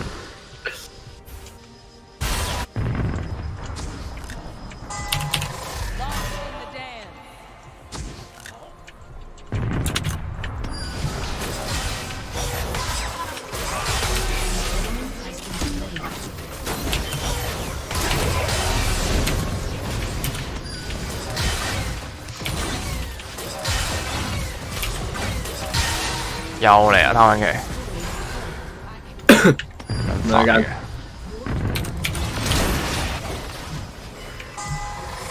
咩嚟㗎嗰隻？石頭人嚟嘅。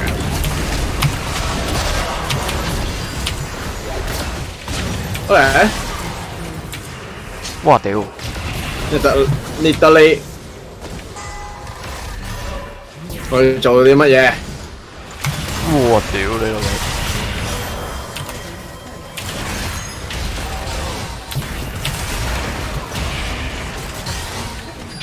揾人過嚟 ！rap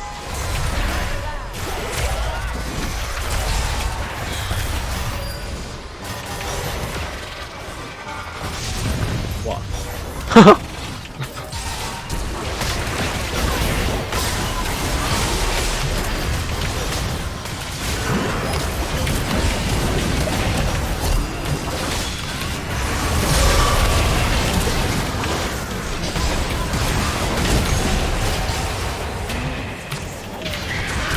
哇係！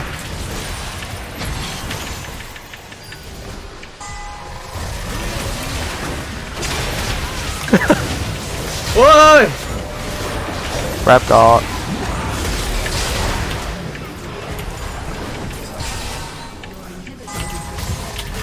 bang bang bang bang！我屌！開俾佢去垃圾屈啊！就係屈得幾耐？真。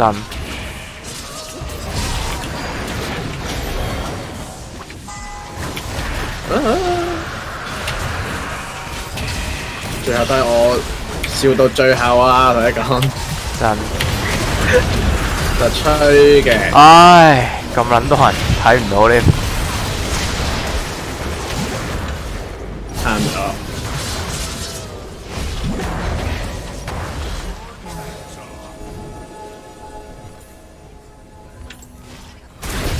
我依啫。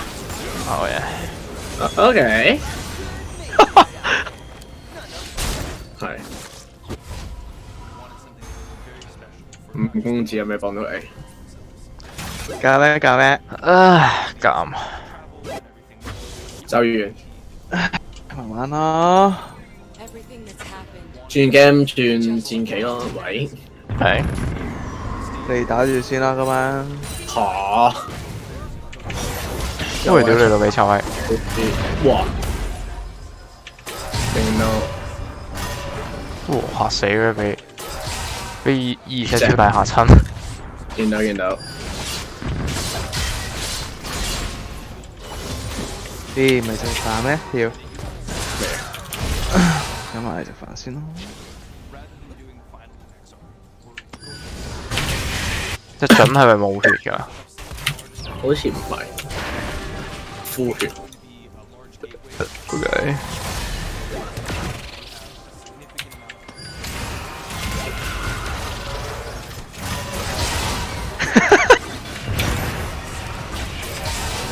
哇！隻格雷夫。OK。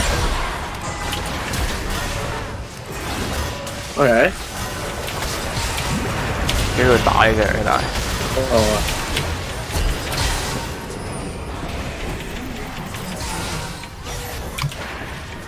哇！格雷夫。因為佢唔吸血嘅。哦？唔係我話。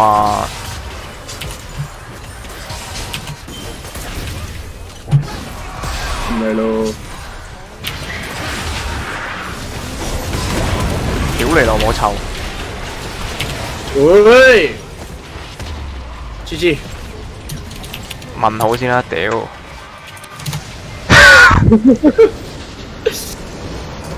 戇鳩。Against this, you can't do that.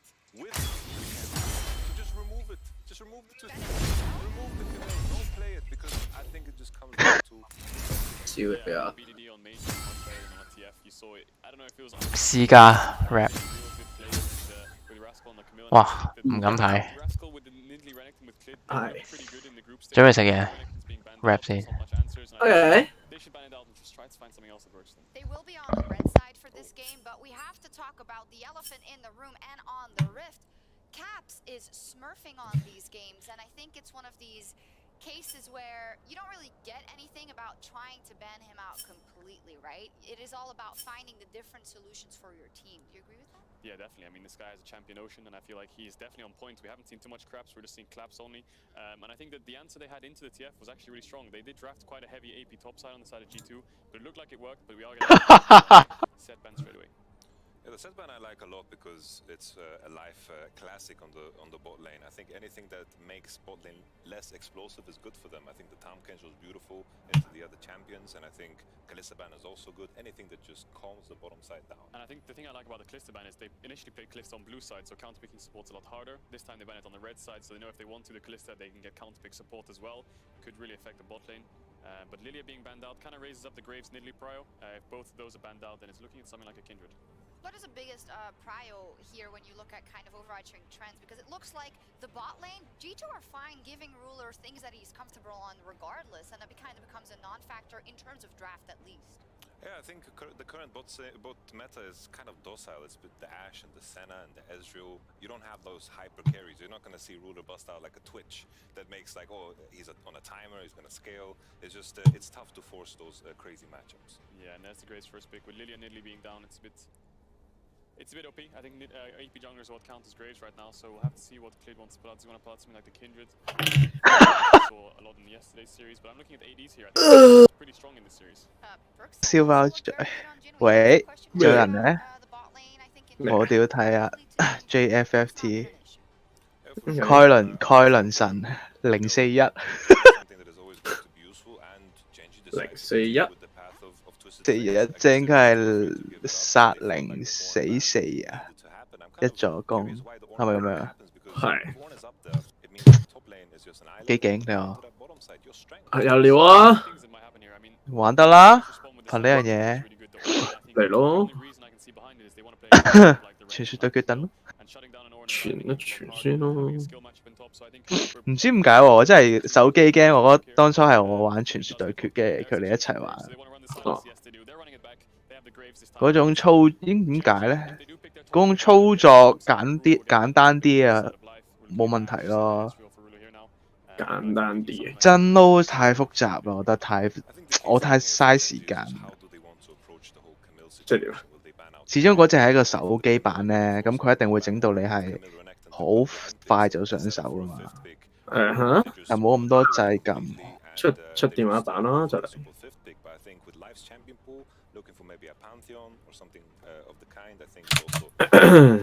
What I found interesting so far in the series is that it seemed like in game 2 you think, oh, this is a great comp from the side of Gen G, and now you also say it's going in the right direction, but because of the experience that we have from those previous 2 games and kind of the tape, we do want to see something different. So with the Kindred now, Crown Ezreal, check. are you seeing something different that should be enough or not, Yamato?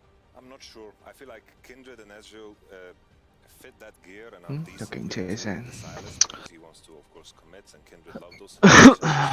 Twisted Fate, Silas did so well into it the last time, and Twisted Fate forces a situation where they need to make plays. Roland SC01 Tom Lee play around those dragons similar to the first game where eventually they get on soul point and they force G2 RuneScape 啊！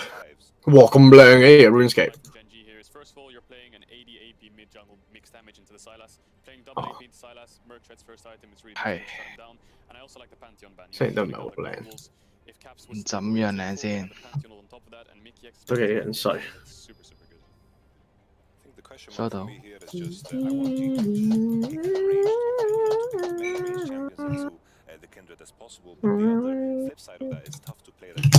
屌你老味！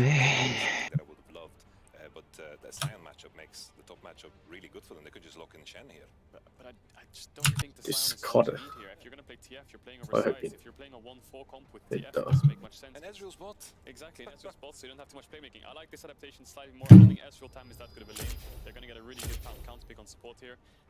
But Wunder's going to have to blind, so maybe he's the one who picks up the Sion, because something defensive into the TF. means you can't shut him down. But I think it's good because you have the Tamult now, you have the TF ult now, you have to run with some kind of split pushing damage. And we have to just see if they can use their globals as effectively as G2 has in the past, because as you say, Yamato, the map movements, the play on the lanes, as well as adjusting to what's happening on the map is what we want to see out of Gen G. And they've got a couple of tools there, and their Nectin comes out. And now I wonder if the Volibear is going to come out. It's the most common response to Renekton. I like the fact that Wunder is showing over here. I'm taking the Renekton, you can pick the TF, we're going to play into topside, so yeah, the Volibear response is the most likely thing to come out. Yeah, Rascal has picked it up a couple of times in group stage as well. Very comfortable on the champion, and especially in this matchup.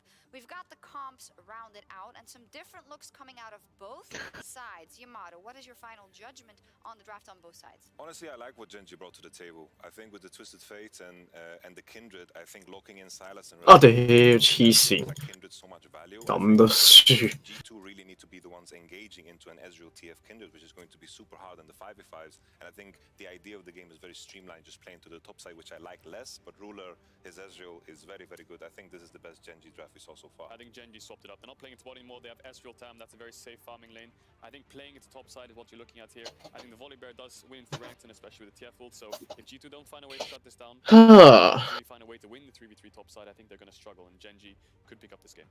Okay, we'll see what happens. We can also not forget that this is match point for G2. Only one win needed, but we learned yesterday that that isn't always enough.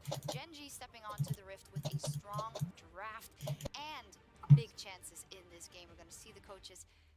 Oh, it was fist bump this time. I love it. A little bit of a change in the meta there for the coaches. And with that... And then... gonna do a joke where they try and fall in the water? I hope so. Anyway, the teams are loading onto the Rift, so let's send it over to Medic and Vedius for Game 3. Thank you very much, Shox. Possibly the final game of World's quarterfinals, Vedius.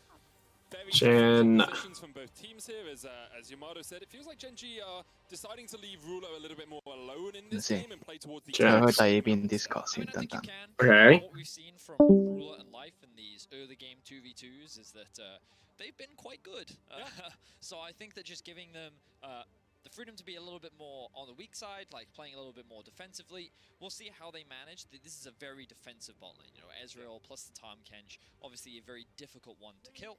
And I love what the analyst desk was saying. I think that for Gen G, it's kind of like, okay, so they have the ability to play through topside, which to be fair, they did a fair amount during the group stage, and they've also been very good at. I think the Rascal is strong towards the top side. I'm having a look right now. Okay, no, Mickey's jumped the wall. Mickey's jumped the wall.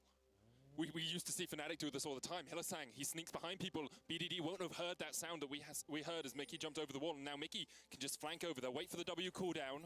It will be about 3 seconds off now, I think. Played a bunch of a card last night in Clash, so here he goes. They're going to step forward, immediately forces the flash out of BDD. That's 3 different level 1s we've now seen from G2. 3 different flashes that they've burnt. In game 1, it was Rascal. In game 2, it was Life. And now in game 3, it is BDD. So, good stuff from G2. I love all this level 1 innovation that we have been seeing. And it's going to pay off because the fact that you lose your flash this early on leaves you very susceptible to ganks. While Grey is not considered the strongest ganking jungler, the great thing about Silas is you do have good setup with your E, so we'll have to see how things pan out. I saw yesterday Nemesis lose his flash early on the Twisted Fate in game 5, and he was repeat ganked. Died 3 times, I think, before the 15-minute mark in this game. Yanko has the opportunity to try and put BDD behind. But BDD, he showed us in game 1 just how safe he can play, how much he respects where the enemy jungler can be. He will be pretty wary of stepping up towards Caps and Jankos. Let's follow the junglers now very quickly because you can see that Klid's immediately moving over towards the enemy blue. They put a very early ward there to see where Jankos was starting. The question is, will Jankos read the play? He's actually going to start up his wolves, so he's going to have no idea that this is happening. And Klid should be able to walk away with this one completely free. Jankos can be caught with his pants down there, not going to realize that still has happened. Klid may even go for a bit of a cheeky play here. He's got the advantage. Smite came down, it was secured by Jankos, you can see, because he's on 12 CS. Klid forced away just a little bit, but Wolf make Jankos have to retreat out of his jungle. Now Klid can steal away the Gromp. Ruler diving forward, has used that E, but no level 2 for G2's bot lane means they cannot answer the pressure of Ruler dashing in. Jankos coming all the way around for the Gromp, doesn't have his smite, but nor does Klid. Klid quite low. Wonder working his way down from the top lane, and as the Gromp resets, Jankos will be happy to get it, but sad that it ran out of patience. Yanko's also going to lose his blue buff. But overall, Gen G off to a very good start in the laning phase. Early level 2 in the bot lane. You can see the BDD has reclaimed some pressure because of the range advantage he does have over Caps. And Clid is going to be able to triple buff Yanko's as well. So all in all, good stuff for Gen G, but this should come as no surprise. I think that we've seen pretty much consistently throughout this series, their early laning phase has been the better of the two teams. The problem is they haven't really been able to convert this into a significant advantage come the mid-game, and even with these small leads that they accrue, they don't really snowball off the back of them. So we'll have to see once BDD hits level 6, will he look for a play somewhere on the map? Bit unfortunate for Clid as well that the mark spawned on the top Scuttle Crab instead of the bottom Scuttle Crab, so he's not off to the races in terms of those kindred marks. Of course, 4 gets you that extra 75 attack range. Makes you just so much more powerful on that champion. Caps working his way up towards top lane. Rascal giving Wonder a little bit of respect, backing away, trying to use the E to clear out the minions. And looks like Jankos just going to settle to take away these Krugs, and Caps, he's kind of hovering. He's working out if he wants to go back towards mid as the wave gets pushed in. He will go and catch those minions. But Rascal has spotted out Jankos. Jankos doesn't have Smite. Gonna look to take these Krugs. Rascal with the Thundering Roar could get the stun, but just forces Jankos away from the Krugs and will take them for himself. He knows that a wave is pushing in towards top side. There's no point trying to contest that wave for the time being, so you're better off just getting that last bit of farm and then going to go catch the wave top. This will give Wonder the opportunity to do a very quick base. He won't have to expend his TP. He can actually just walk back to lane. But look at Kindred. Ooh, I thought that he may be looking for a bit of a play towards bot side because... So the thing is, Clid knew that Jankos was top side, which means that because he's already here, the delayed reset was going to come through. But he decided to not commit to that play, and for now, Jankos actually has a bit of a level advantage over Clid. Just farming up those small camps as soon as they respawn. He's on his Razor Beaks, but's been spotted out on a ward. We are getting towards that level 6 mark that you talked about, Vedius. BDD 5 at the moment. Life going in. Here's the TB, and Life may be overstepped. Flashes away, but the teleport coming in from Gases looks for the chase. Dives forward, can't quite get the damage. The thick skin comes out from Life, but Life hit with a dancing grenade, and G2 are dancing all the way to the bank with that kill. The level 5 teleport from Caps into bot lane. You don't expect that. It feels like that it was quite the bait coming out from G2, because I was curious as to why Perks was backing when he still had 1 health pot left. I thought that, you know, he could probably stick around in lane for a little bit longer. I think he actually needed a little bit more gold for that BF sword, but maybe it was a bait. Maybe it wasn't. I'm not entirely sure, but all I know is that he was recalling on a ward, and Life wanted to try and interrupt, and then that was just call for the opportunity for G2 to commit to that play. Caps isn't going to lose much off the back of it, except for a bit of farm, and now Jankos has found Clid. Trading onto Clid, Rascal's worked his way down here as well. Jankos does have flash, may have to use it across this wall as Caps dives onto BDD. Level 6 for Caps, only level 5 for the mid laner from Gen G as G2 step back into the mid lane. Gen G going to retreat, push their way back. Life, of course, no flashes. He burned it earlier on. Just going to stay near Clid to try and re-secure some of this jungle, but G2 are stepping in and will take the Razor Beaks for their own. So this is some of the good and common jungle support synergy that we often see from G2. Oh, shit. Now roaming with Caps, already looking for a dive in the top lane. Twisted Fate ult to answer. Destiny coming out, TP as well. Gen G going to get dived underneath the tower. Rascal's already down. Mickey takes the kill, but Life is here. Clid is here. Wonder trying to get away. It's a 3v2 in favor of G2 right now, but Gen G are answering back. Mickey stunned up. We'll have the battle dance. Still stunned with the gold card. BDD on the chase. Gen G still trying to push forward here as they TP in. Caps dives back into the fight. Life eats up Clid. Wonder's going to flash away. Slice and Dice won't get him the range that he needs, and Rascal's actually looking for both of them at the same time. The stun card connects onto Wonder, and Gen G will get a kill.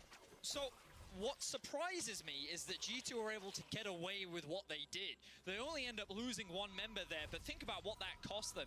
BDD had to use his teleport. I think Ruler even...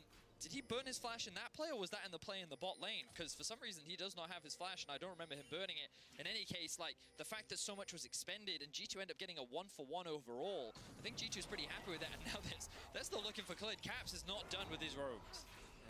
Clid actually still only level 4 on this Kindred.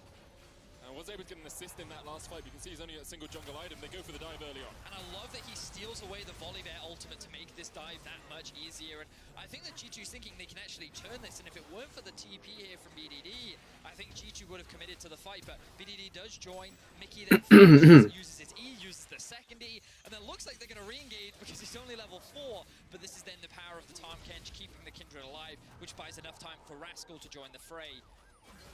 but expending both ultimates to just get a single kill on the top side, I think is a lot invested, which then makes things easier for G2 in the bot side of the map. So the reason BDD had to teleport to that play was because he destinied bot lane, and they were trying to kill Perks. Ruler flashed forward, Perks healed and didn't die. So that's where the investment went. I did wonder why he didn't actually use it top lane. Yes. He went down towards the bottom lane. Yankos now has a flank position, level 6.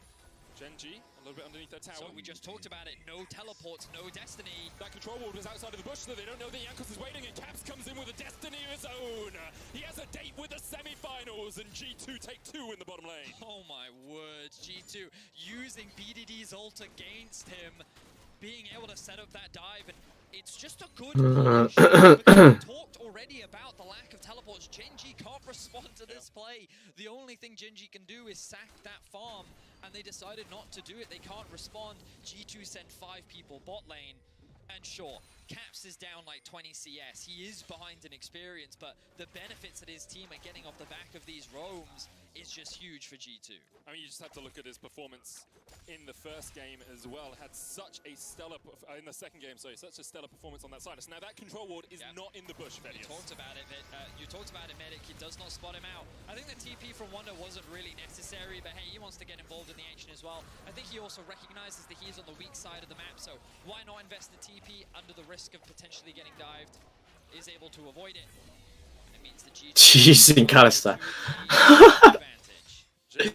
will secure the Rift Herald in the top side of the map. They are trading sides of the map with G2. 咁勁得唔得㗎？ It's only a mountain. 2,000 gold lead though for the LEC representatives. Ruler and Life have switched their way back up to this top lane.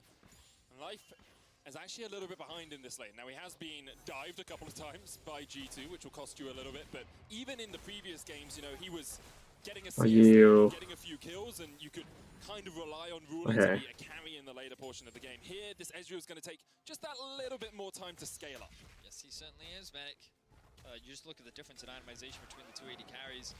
Perks already well on his way to the Storm Razer. Now G2 found another skirmish. Here's the Destiny though, and Yankos and Wonder need to get out of this because the stun card from BDD locks up Wonder. The Dominus has been pocked. Clit still has the Lamb's Respite, and now Gen.G are going to turn onto Yankos, who tries to dash away. Caps coming in. Stun card once again from BDD. The Stormbreaker comes down onto the face of Yankos, and that's 2 quick kills for Gen.G. They're looking for more of his. Caps tries to trade in a 3v1. He's stolen away a Lamb's Respite of his own.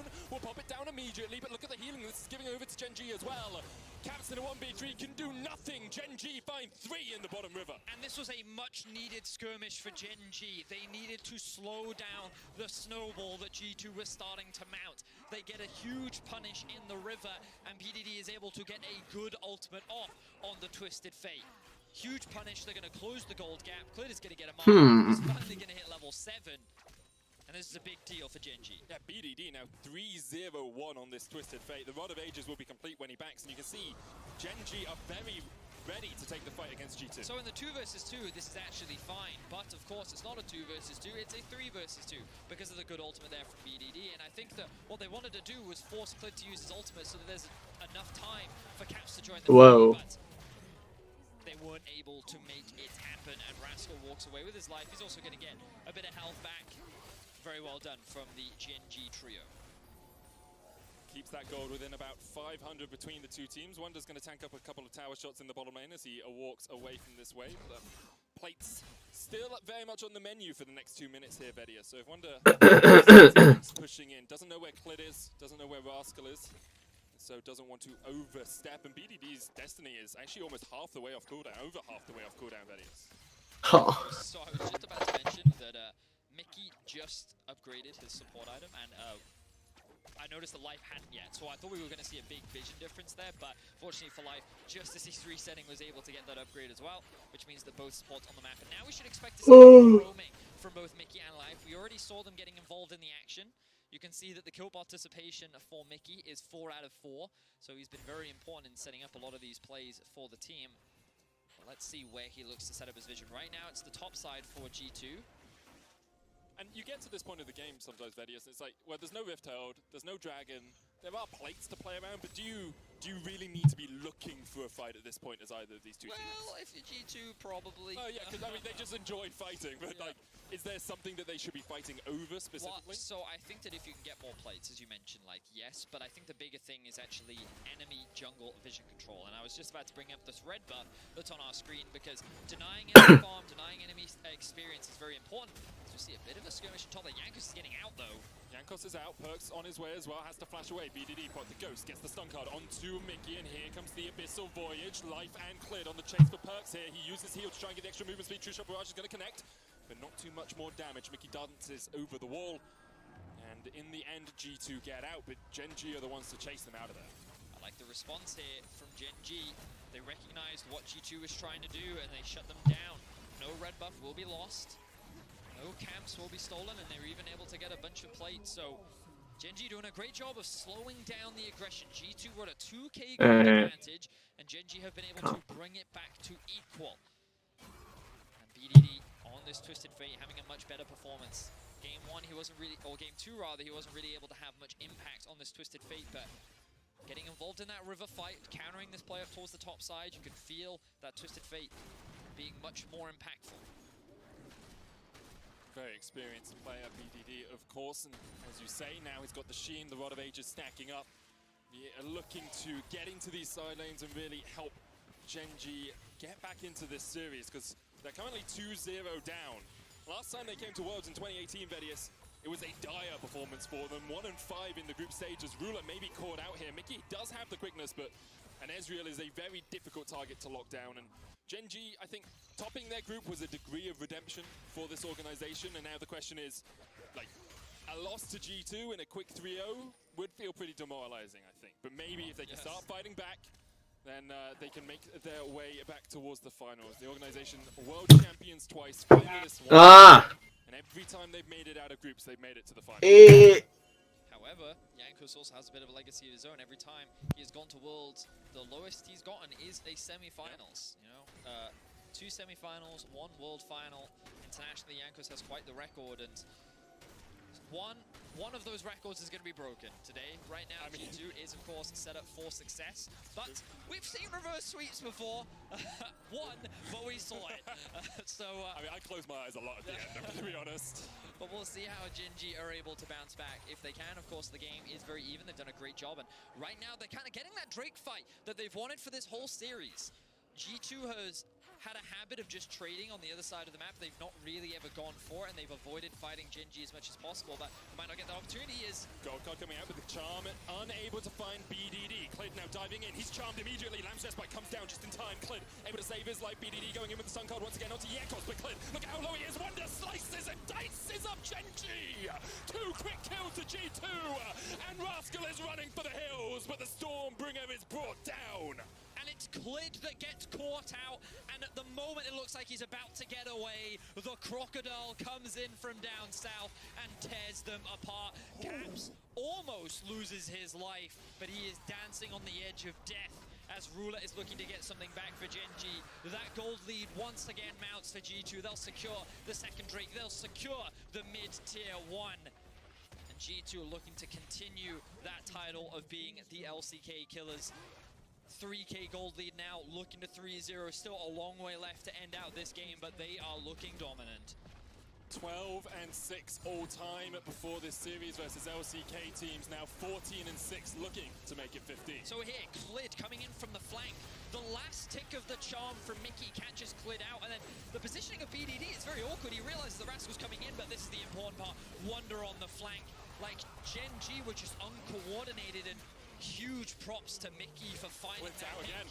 Clid is caught once more. Caps gets himself some more pages in the book, and Gen G is starting to fall apart, Medic. They're getting caught left, right, and center. These team fights are not coming the way that they want them, and Mickey, who's looking for the chase, can just dance back to Caps here. I will say, anyone else who goes to the library that Caps frequents will be very sad, because he keeps loaning out this darn book, yes, Vedius. He does. Week after week, he's getting it. 8 pages in it this time. The Rift Herald available for G2 if they want to play around this top side of the map. And we did talk about, you know, BDD and Ruler's pedigree and Jankos' pedigree. Caps, he's on track to make his 3rd consecutive World Finals. Made it with Fnatic in 2018, made it with G2 in 2019. Of course, he would have to go through Damwon in the semi-finals still, but he would join only 3 other players on that record. Faker, Bang, and Wolf. Yep. What company to be in? Caps. I think it's pretty interesting when you think about Caps as a player and how he's kind of in that conversation for the best Western player of all time. Like, there's often been a debate between him and Perks, you know, in terms of their successes since they joined the league, what they've been able to achieve, but no one ever really thought that they would join together to form Europe's super team that has brought their first international title last year for MSI since Season 1 Worlds. And I appreciate the discussion between Perks and Caps, but when I look at it objectively, Caps won 2018 Summer Spring, went to Finals of Worlds. 2019 Summer Spring, went to Finals of Worlds. 2020 Summer and Spring. He has been in the league for 4 years, has 6 domestic titles and 2 World Championships and an MSI title under his belt. Like, he is the best Western player of all time, in my opinion. I mean, I think it's a fair argument, Fennec. Yeah, I think it's a very fair argument. And I think that he's having a very impressive series. But you also have to give credit to Perks. Yeah, no, he's a great player as well. It's unfortunately for G2, they did handpick the best European players outside of perhaps Reckless, who did have a very impressive performance yesterday. Now, while there are many star players on G2, we're kind of looking at the star players now for Gen G to really step up. Of course, Ruler is behind, but he is on one of his most well-known champions, and we've seen him carry before. Yes, they are at a deficit, but the deficit isn't so monumental that there's no way for them to come back from this. So I'm looking at players like BDD, like Ruler, and Clid needs to stop getting caught out, because twice now we've seen 2 very serious consequences that have paid off heavily in G2's favor. Yeah, look at where you are in terms of itemization for Gen G. You've got Rod of Ages almost fully stacked and a Lich Bane for BDD. He is very strong for this next Infernal fight in a minute and a half. Also, Ruler now has the Iceborne Gauntlet and the Manamune stacking up, so he has the ability to self-heal and also provide more zone control when they look forward for these fights. BDD stepping in. Jankos just stole the blue there with the ultimate. I mean, that's a little bit rude. Yeah, that is a little bit rude, yes. But for the moment, not going to progress any further. You can see Mickey actually very isolated here.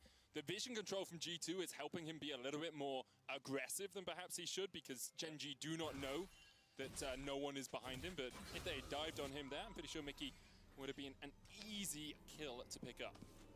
Well, I really like this vision that's been set up from G2, and the resets are coming through at just the right time. They know the Drake is spawning soon, they're replenishing the control wards, they're replenishing the wards for Mickey as well, and they haven't put really deep wards in, but what they've done is they've set up this trio of vision around the entrances, around the choke points, because it's really that's the only part that you care about. As they're entering towards the river, you want to find those picks at that point in time.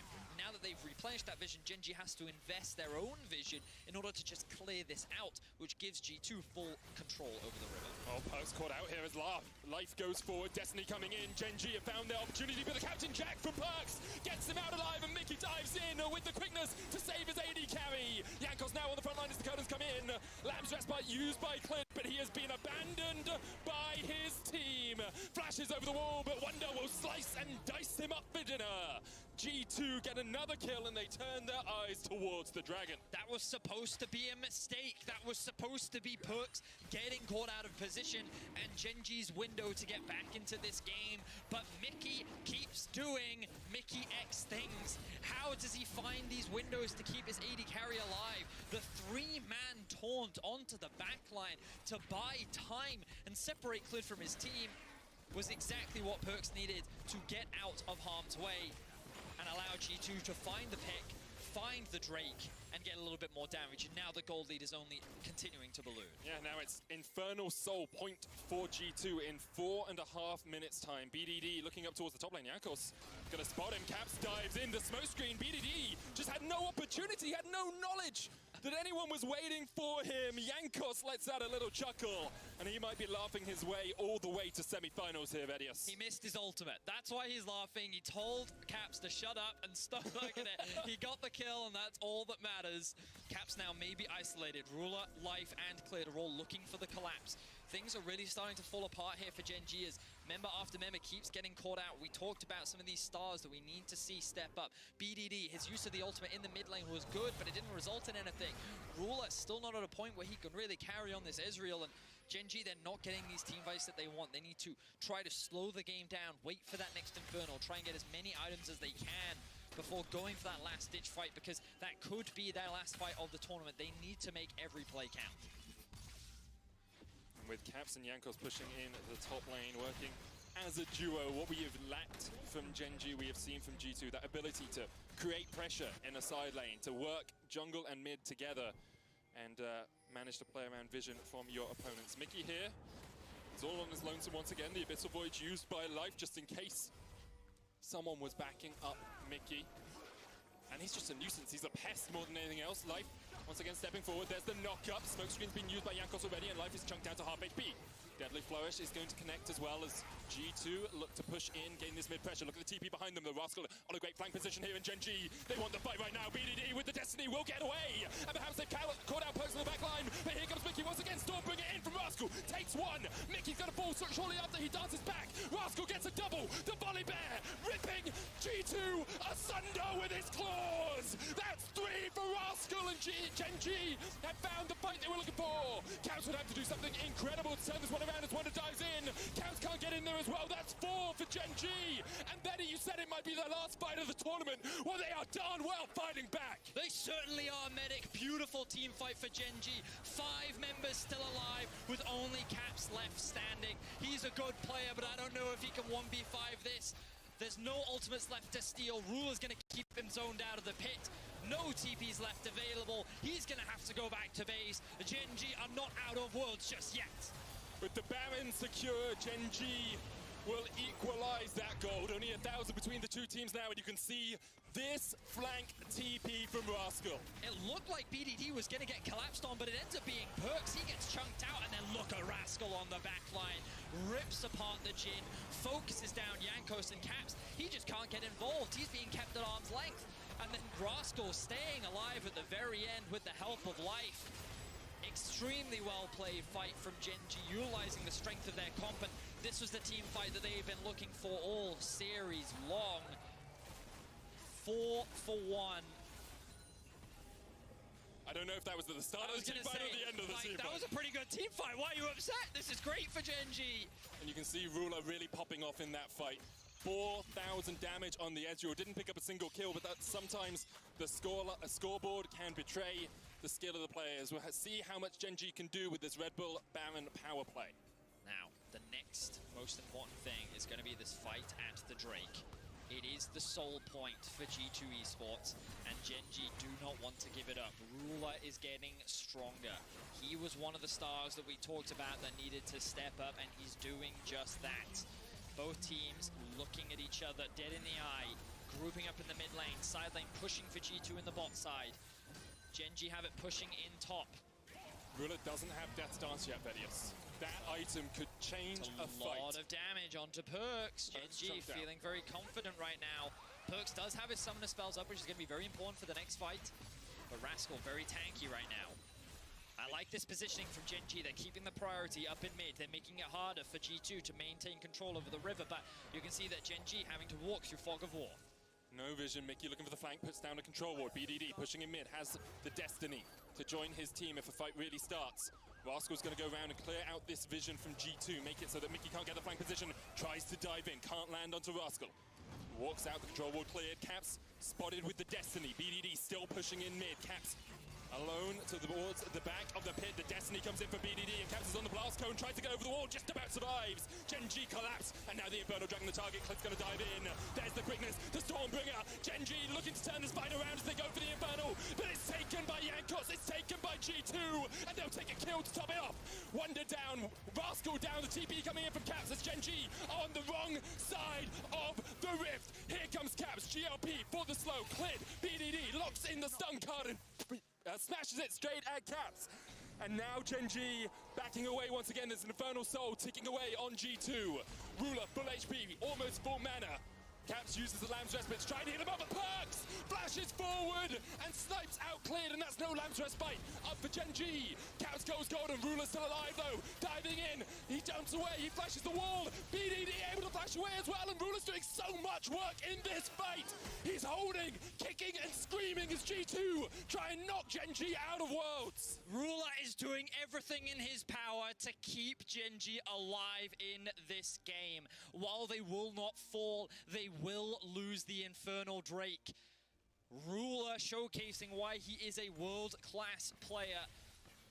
But I don't know if it's going to be enough. Let's have a look back at this fight. The Lamb's Respite comes out to keep the Dragon alive. But it's Jankos that gets the smite, and the auto as Clid actually jumps out. I don't know if his smite was on cooldown there, as he may have had to use it to keep himself alive. Of course, life goes in, he then gets caught out. Oh, there's a fight, there's a fight, there's a fight. Bring us back to the action. Rascal devoured up, life maybe overstepped here. Wonder diving in, look for Clid, looking for Rascal, can't quite find them. Sorelli is used by G2, the curtains are opened.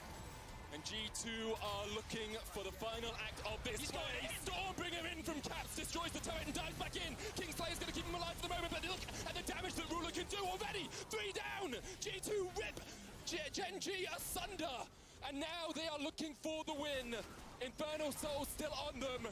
The inhibitor tower down. And amongst the wrecks of the LEC, amongst the wrecks of the LCS, G2 stand tall for the West. They are carrying the hopes of Europe on their shoulders. They are looking to be the LCK killers once again. Ruler and Clid have to do something miraculous to defend. It looks like G2 will back away. The minions cleared out. And for the moment, G2 will retreat. With Ruler still alive, and perhaps the re-engagement. They're going in. Flashes forward, exhausts Perks. Clid gets knocked up. Yanko's trying to do it again. Ruler still doing some damage. Wonder. Blast goes in. Looks for Ruler. Can't get the stun. Does get the stun. Still dead before he can slice and dice his way through the enemy AD carry. And now Gen G are TPing in. They're looking for more. They're looking for the TPs. BDD coming in from the back. Yanko's forced away. Gen G, Rascal flashes forward straight in. Mickey trying to survive. BDD gets the shutdown on Perks. Mickey's going to dive back onto Jankos. Where is Caps? You always have to look for him in a fight like this. He's looking for the flank position. Rascal still stepping forward. Caps has a flank. Who's he looking for? Ruler's alive. Stormbringer used by Rascal. Dives in, but he doesn't get the tower deactivated, and so he can't step any further. Caps couldn't find the flank, and Gen G, holy moly, they are landing punch after punch in this game. Right, Medic, you take a second to breathe. I'll take it from here as wow. What a back and forth between the two teams. The game looks done and dusted. G2 won a team fight in the mid lane and they are looking to end. But as long as Ruler doesn't die, Gen G still have a chance. They even re-engage